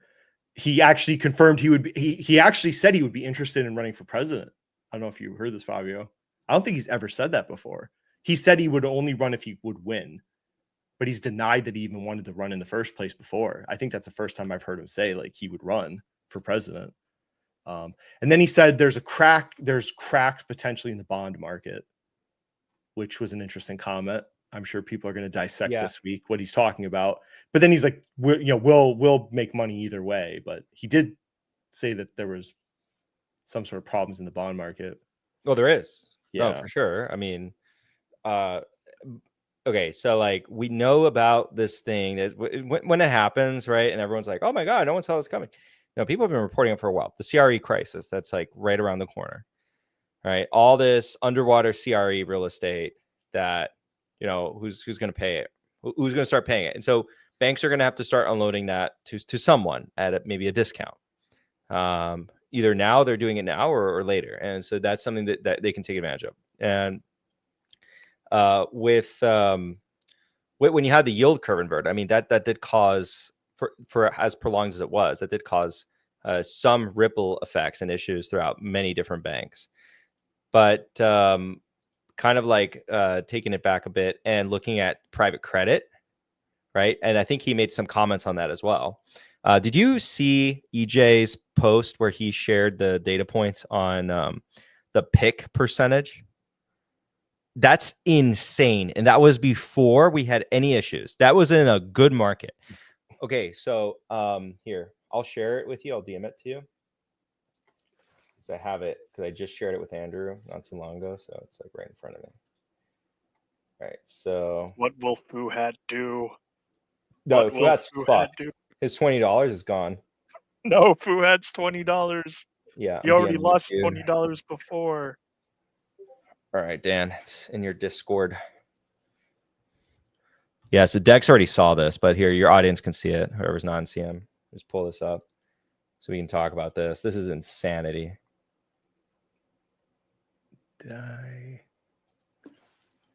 One second. Slurpees, because there's no money in that. There's not as much money as you think there is. Okay, so again, this only goes to the second quarter of 2024. First, I should introduce to your audience, like, what is PIK, just in case there's someone who doesn't know. So PIK is pay in kind. This is a remedy, or basically a part of the structure of the loan by which the borrower, if they don't have the money to pay, they can elect to pay in kind. And then what they do is they say, put it on the tab. You know, I won't. So it's not a default. I'm not defaulting. So I could say, Dan, I cannot pay you. I cannot pay you the money I owe you for this month. So what we're going to do, and we've already agreed to do this beforehand, is that Dan says you're allowed to do a PIK, pay in kind. So I say that money I was going to give you, Dan, I'm going to put it on the debt plus the interest, right? Interest and principal, put it on my tab. And then so this is obviously for banks would look at this and say, you've defaulted, like you're not paying back the loan. You're cooked. It's over. And then private equity guys turn around and say, no. This is good. This allows for flexibility. We get more out of it. We're above the equity holders. So, like, you know, at the end of the day, we're still winning. And then they tell their shareholders, I'm too lazy to get this for the audience. So just like, this is on a trust me bro basis. But the IRRs for private credit, well, actually, you can look this up. Private IRRs for private credit has been pretty good over the past decade or so. And this includes this, right? Because the pay in kind is not considered a default. The pay in kind is actually considered a return. So they count that as a return. So when I say to Dan, it's like, Dan, I can't pay you. I'm going to do the pay in kind, right? I'll put it on my tab. And then he's going to go to his investors and say, like, yeah, Fabio, he paid me, you know, like, we're making all this money off of him. and he's going to add that to the NAV, right? The debt that's owed. He's not counting it as a default. So look at some of these companies. Look at Blue Owl, right? And it's not all of Blue Owl's segments, but a lot of Blue Owl segments, which Fuhat, your $20 cooked. Look at that. 36, 24, 27, 30, 30, 26, 26, 18, 19, 22, 25. This is not in a recession yet. This is what some of the private equity guys in Capital Mindset told Fuhat. It's like, Blue Owl is a shit co. Blue Owl lends to anyone that breathes. Their underwriting standards are garbage. And you want to talk about Sonder, that piece of shit company that should be dead, that basically did exactly this. They did a PIK last year. Well, you know who they owe money to? Blackstone. So then they just did, look at Blackstone. Blackstone's we're not in some, crazy recession or anything. They're already hitting like 12, 13% in the last quarters here, 10, right there, 10.6. It's like, what the hell's going on here, right? Okay, then you have Apollo that's like leading the pack, and they're always saying, we're the least degen, everyone else credit standards are worse than us. Well, it shows here. They're actually, looking at this chart, they're telling the truth when they say that. It appears as though that's the case. And you know who else is on here that's really low? Main Street. Yeah. Yep. And look at their returns over here. You want to look at one that stock price that's getting destroyed, and man, would have been an awesome short if we saw this information. Wow.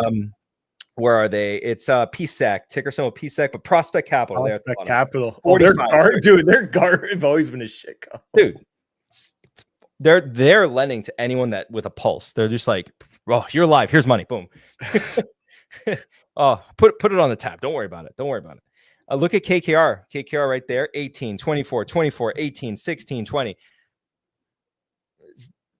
Morgan Stanley, I think, is on there, and they're pretty good. Look at that, 1.3, 2 points. Yeah, so they're decent.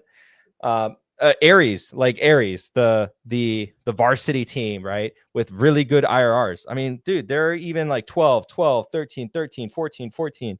Now their other fund, right, is 0, 0, 4, 3, 1, 9, but that 9 right there at the end is like kind of but hey, give credit to Apollo here. They never reached over 5.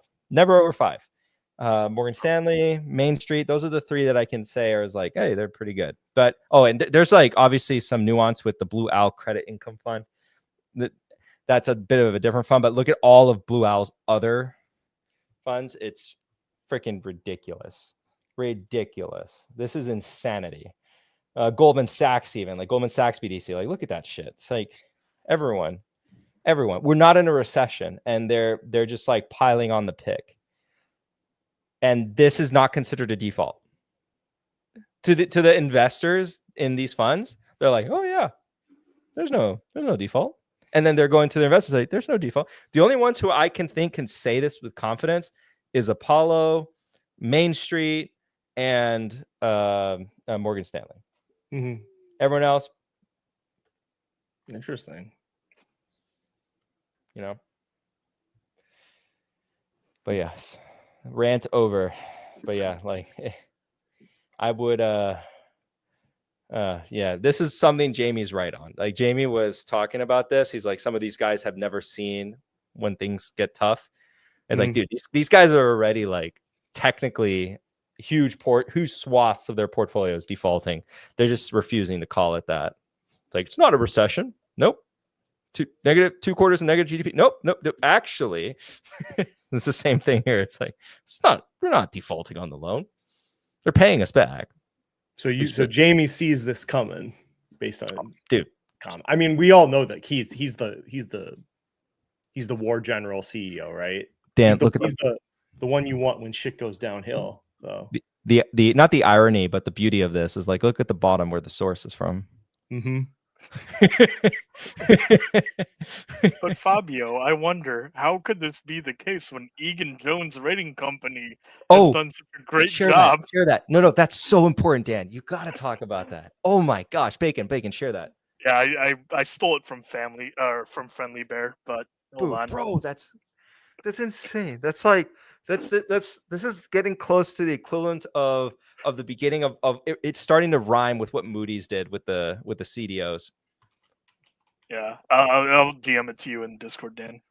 This is insanity right now, and the go. amount of analysts that they have. Did you read that part? Yes. The amount of analysts that are yes, that is why I replied to Friendly Bear. What I did was, what the hell is this, dude? This is insanity. Oh, okay, hold on.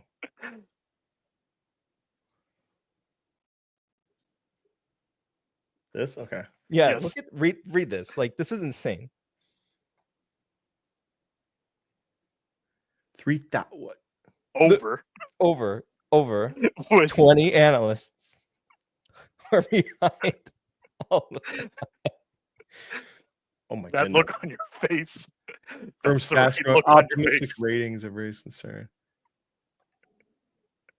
Pretty sure there's not enough hours in the day to do all that work. Okay, and you had Fitch and Moody's both come out with concerns already on default rates in the first quarter of 2025. Which I would argue, even though like what happened in 2008 happened, I don't think they'll repeat that. It's like they've changed a lot, and they've been great investments since. If you bought them in that transition mode, you did really well. And they used AI. They're geniuses. All right, they got more productive. Yeah. Of course, this is what happened. 150. And Dex is right. 150 per analyst. This reminds me. Oh yeah, that CPA firm they got in trouble for the Donald Trump company. It was like 3 guys, and they were doing like hundreds of audits, and they got busted for it. But hey, they're making a ton of money. Oh my goodness. Yeah, this has always been the thing, though. Critics of private credit have a very valid criticism, which is in the credit markets. That's efficient as hell. That's a really efficient market. So, when you're seeing high IRRs, okay, let me kind of explain the differences in philosophies. Like Apollo comes to the table and says, we're going to achieve a lower rate IRR, but we're going to focus on stability. Then you, the investor, you focus on the leverage, but that's on you. Everyone else is doing the leverage on your behalf. They have higher IRR. So when I looked at Bank of America's analysis of all the private credit funds, they provided the historical IRRs. And what I noticed, what stood out to me immediately was like Apollo's was the lowest actually. But in a market where you have very efficient pricing, which is in the credit markets, that means Apollo is taking on less risk. There's no magic sauce. There is no magic sauce in credit. None. There's none at all. And you get paid with the risk you take. Period. End of story. And then everyone else was pretty good. So on paper, it was like, wow, like I go with Ares and I can get like over 10, 11, 12% IRR. It's magic sauce, right?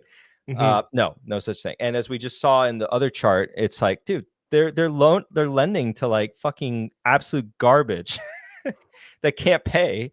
And so it seems like what Apollo is doing is, to give their stock price will fall a lot if this all blows up, because everyone's going to be in like the naughty basket, but they'll probably be like the good house in a bad neighborhood. That's what I'm kind of thinking about this situation. And so will Main Street, and you won't even give a shit about Morgan Stanley's, because that's such a Morgan Stanley's this whole thing, and it won't affect their stock price. But the other guys, it's like, dude, their IRR is like, how are they achieving that? Well, they're taking on crazy risk. They're basically buying junk bond. They're junk bond funds. So I think one of the guys that Bacon likes as well, I forget his name all the time. He got interviewed by Tobias Carlisle and them, and he made this point. He has a book ranting about private equity, saying like private equity is just leveraged beta, and there's no like secret sauce. And he's wanting them to get a public exposure, so like an ETF or something, so he can point at it and say, "Ha, you dumb fucks! This is like, you see, there's no secret sauce." When he's talking about like, private credit, he made that exact point. He's like, credit is like the most efficient market. Credit is extremely efficient. So like we can have a debate about stocks, right? And the inefficiencies that you might find, but credit, it's a very, very, very, very, very efficient market most of the time. You can probably point into like little instances where it isn't. So yeah, it's just like more return, more risk, period. And end of story, really. When you're basically, saying you're getting returns like elevated of junk bond status, like you're doing something. Like you're there's no like secret sauce you found where, it's like, you're even like CLOs, right? Like the CLOs. So they're interesting. Yeah, but like look at what the returns you get. So like the AAA tranche of the CLO, you get 6%. You get 6%. It's a trip, like, because you're not taking on that much risk, but you get 6%. So that's just a little bit above treasuries, right? You're not that far off treasuries. And then you go to like the triple Bs and you're getting like 8%, because you're risking principal. And if you go anywhere above that, you're just like, you're asking for it. But and then there's plenty of studies that show it's like it's not even worth going into junk bond. Like it's not worth it unless you're being very selective, like you're an Oak Tree, you're in Howard Marks, and you've done really deep. You've talked to the management. You've done stuff that the average person can't really do. That's the way to play that. But like you or I, the studies suggest we should not even like look at junk bonds, right? That's not the realm we should even look for. We should stay in investment grade and play in that field. The junk bond area is just not a recipe for success for people like us. For an Oak Tree, sure, but for you and I, investment grade's the way to go. And then you get the average of the cohort, so it's actually okay or decent to diversify as much as you want in credit, because then you'll just collect the average of the cohort. Anyways, rant over. This is I'm in on junk bonds. Steve got it. I don't know, like investment grade, like I don't think they even pay more than treasuries, right? It's pretty comparable. No, you can get 6-7% on investment grade. Oh, really? Yeah. Depends on the duration you go, but yeah. I mean, you ain't gonna get Microsoft. I'm sure they don't have to pay that. So no. Yeah, they'll be like just as close to treasuries as you can possibly. They're like, we're Microsoft. We have all the money coming in the world. Yeah, proper grown-up companies. Oh God, here's Misty again. Oh God. Misty is the cheat code. Yeah. So, private credit hasn't found a cheat code, but Misty actually is a cheat code. Like YieldMax has found, just like the right sauce where they figured out a way to just get, free money and income. It's pretty good. I have my future children that I don't have yet. I put all of their, college savings into Misty. So there was a 24-year-old that wanted to buy a bunch of YieldMax to pay his bills in Strongman's Discord. So I tried to talk him off the ledge this morning. So I don't know. He didn't respond. I'm just like, I sent him the historical return because I'm like, how can I break this middle school style? I'm like, here's the historical returns of the market. Here's the distribution that they're paying you. Can you explain this? Like, just can you explain the market gives you 9%, they're paying you 80% or 100% yield? Like, do you understand what's going on here? And then the price of the thing got cut in half in a year. I'm like, if you can't understand what I'm trying to tell you by those, I'm like, oh, you're fucking lost. If you truly cannot understand and explain the yield, then you are the yield. That's why I'd be like, can you explain how the yield is so much higher than the historical return of the market? Yeah. Because I can explain, I know what they're doing. But I just, and then I said, look, that J guys, they're predatory, those funds. Oh yeah. And they say all the right things legally. Yeah. And you're like, I'll get him and debate him. Like, this guy doesn't care, first of all, because he still makes his fee. And he's had all these questions before. He's very polished at defending these junk funds, but can't help these people. No. Yeah. Well, I think that's it. Yeah. What do you guys have in the works? Anything y'all want to promote? Fabio's got a vacation to look forward to. Yeah, this is true. It's unplanned, sudden vacation, but yes, a vacation. I will be on the coast in 3 weeks, I think. 4 weeks. So I'm actually going on a real vacation in July. This one's kind of like seeing a family member. But real vacation in July. I'm taking my girl to Paris and some places over there in Europe. Why? So she's taking her on the summer vacation treat. I have no plans, Bacon. Never. I should, but no. As far as like future content for the viewers. No, if I find an interesting drone company, maybe I'll pitch it on an NCM. But I haven't found anything yet. It's that interesting. Curtis Wright is gone. Oh, I didn't say that. So yep. Oh, there's. I never pitched that on my channel. That was a CM only. No. But I sold it. I'm moving on. That was such a 190 to 430. I think I capped. That was a good pick. Yeah. But there's too many good picks, if I'm being honest. Like in CM, there's not I get overwhelmed with the picks. It's like there's so many, I don't know. So I cap on a lot. Oh yeah. Because as the world does not lack for opportunity or ideas. Yeah. Like right now, even though things have run up, they're still. I'm finding some really interesting ones. McBuda and we just found a new water company that we're looking into, and he's actually excited. You know what? McBuda is excited. It's like this man is like turning stones, and he can't find something to hate on it. Yeah, half the time he hates the valuation, or he thinks this like their technology is shit or something like that.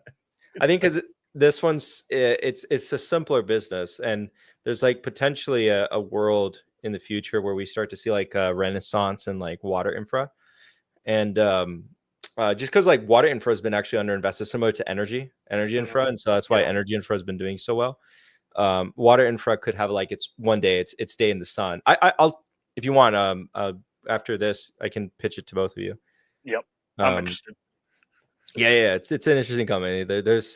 It's small too. It's really small. Well, it's not that small, but it's not a mega cap or anything like that. Not a tiny bank. Cap. Tiny bank. Quaint Oak Bank Corp or something like that. Was the thesis on Tiny Bank is just we found a stock of a bank that had two branches? Yeah, just because like it's a tiny but then bank. The joke, some people actually bought it.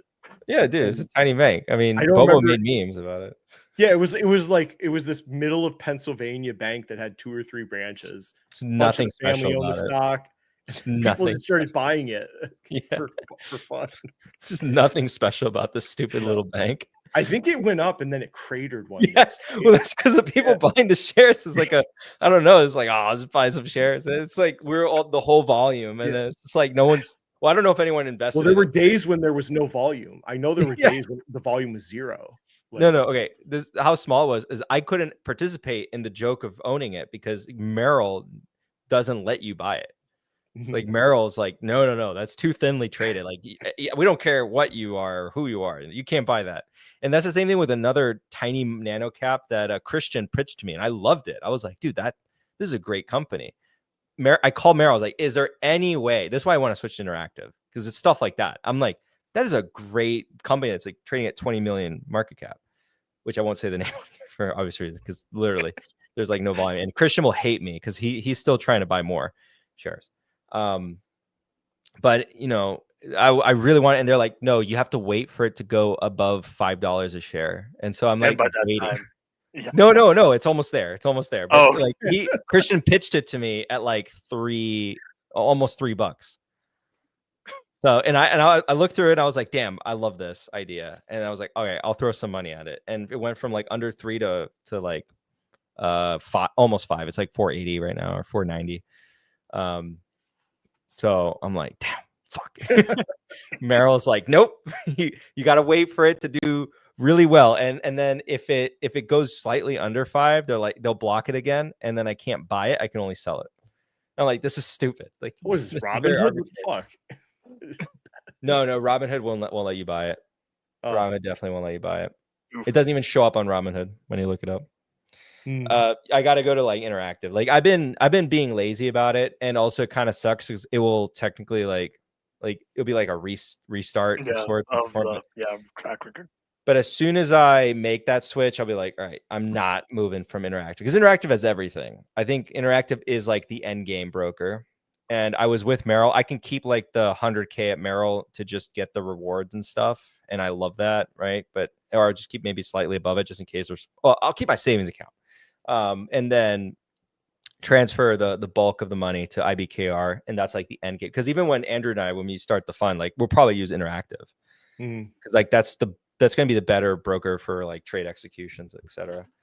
I'm still getting used to Fidelity's option chain because I could like whatever I need to do in Schwab. I was like, I could get into it immediately. I could look at the volumes and do all the orders, but Fidelity's, I got to get better. Okay. Not used to it.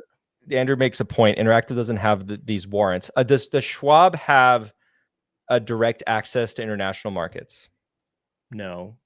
What the actual F? Like I need a broker that has everything. Where's the broker that has everything? I need everything. Lamau, just start up your own brokerage. How hard could it be? Because Robinhood is extremely limited. Extremely limited. Merrill has every ADR under the sun, every ticker in the OTC under the sun. It's just they have these stupid rules because of safety. They don't want. They're like they're too cautious. They're overly cautious. So that's annoying. Right. And I get great execution on Merrill. That's also one thing I like about Merrill. I think in terms of execution, I'm really happy with them. Options execution, great. Now you're telling me Schwab does not have international in the same way. I'm guessing you have ADRs, but you can't go into the other market and buy it in euros. If you can in Schwab, it's like $50. So. Oh, I don't. That's fine as long as you're doing like volume. Like you're like, oh, I'm going, if you're doing a big order, right, it's fine. I can deal with that. And then I just say for those companies, I'm not going to do $100 at a time. There's no way. I'll do 10,000 at a time. So it's like minimal. Well, that's why when I was doing a certain Australian company, they switched the rules while I was buying it. It wasn't, and then it became a fee. So then I had to buy like thousands of shares to make sense because the fee was pretty egregious. So, anyways. Oh, that's annoying. And then Fidelity, I think Fidelity doesn't have international, right? Unless they do, and then it's like Fidelity's going to win my business. I haven't even tried yet. I should try tomorrow. I'll see if I can. Andrew, you're in chat. Quick, tell me. I'm still a newbie at Fidelity. I still have to ask Jesse and Andrew stuff. I don't know how some of it works. It just feels like I don't want to have multiple brokers. I hate that. I can stomach having one broker savings account, right? And I just buy like fixed income stuff. That's where I'm going to keep Merrill. Merrill is going to end up just being that for me. But I want international, Andrew. Does Fidelity have a lot of international optionality? Well, maybe Interactive is like I'm dogging on them for not having one warrant. It's like, who cares? Who gives a shit?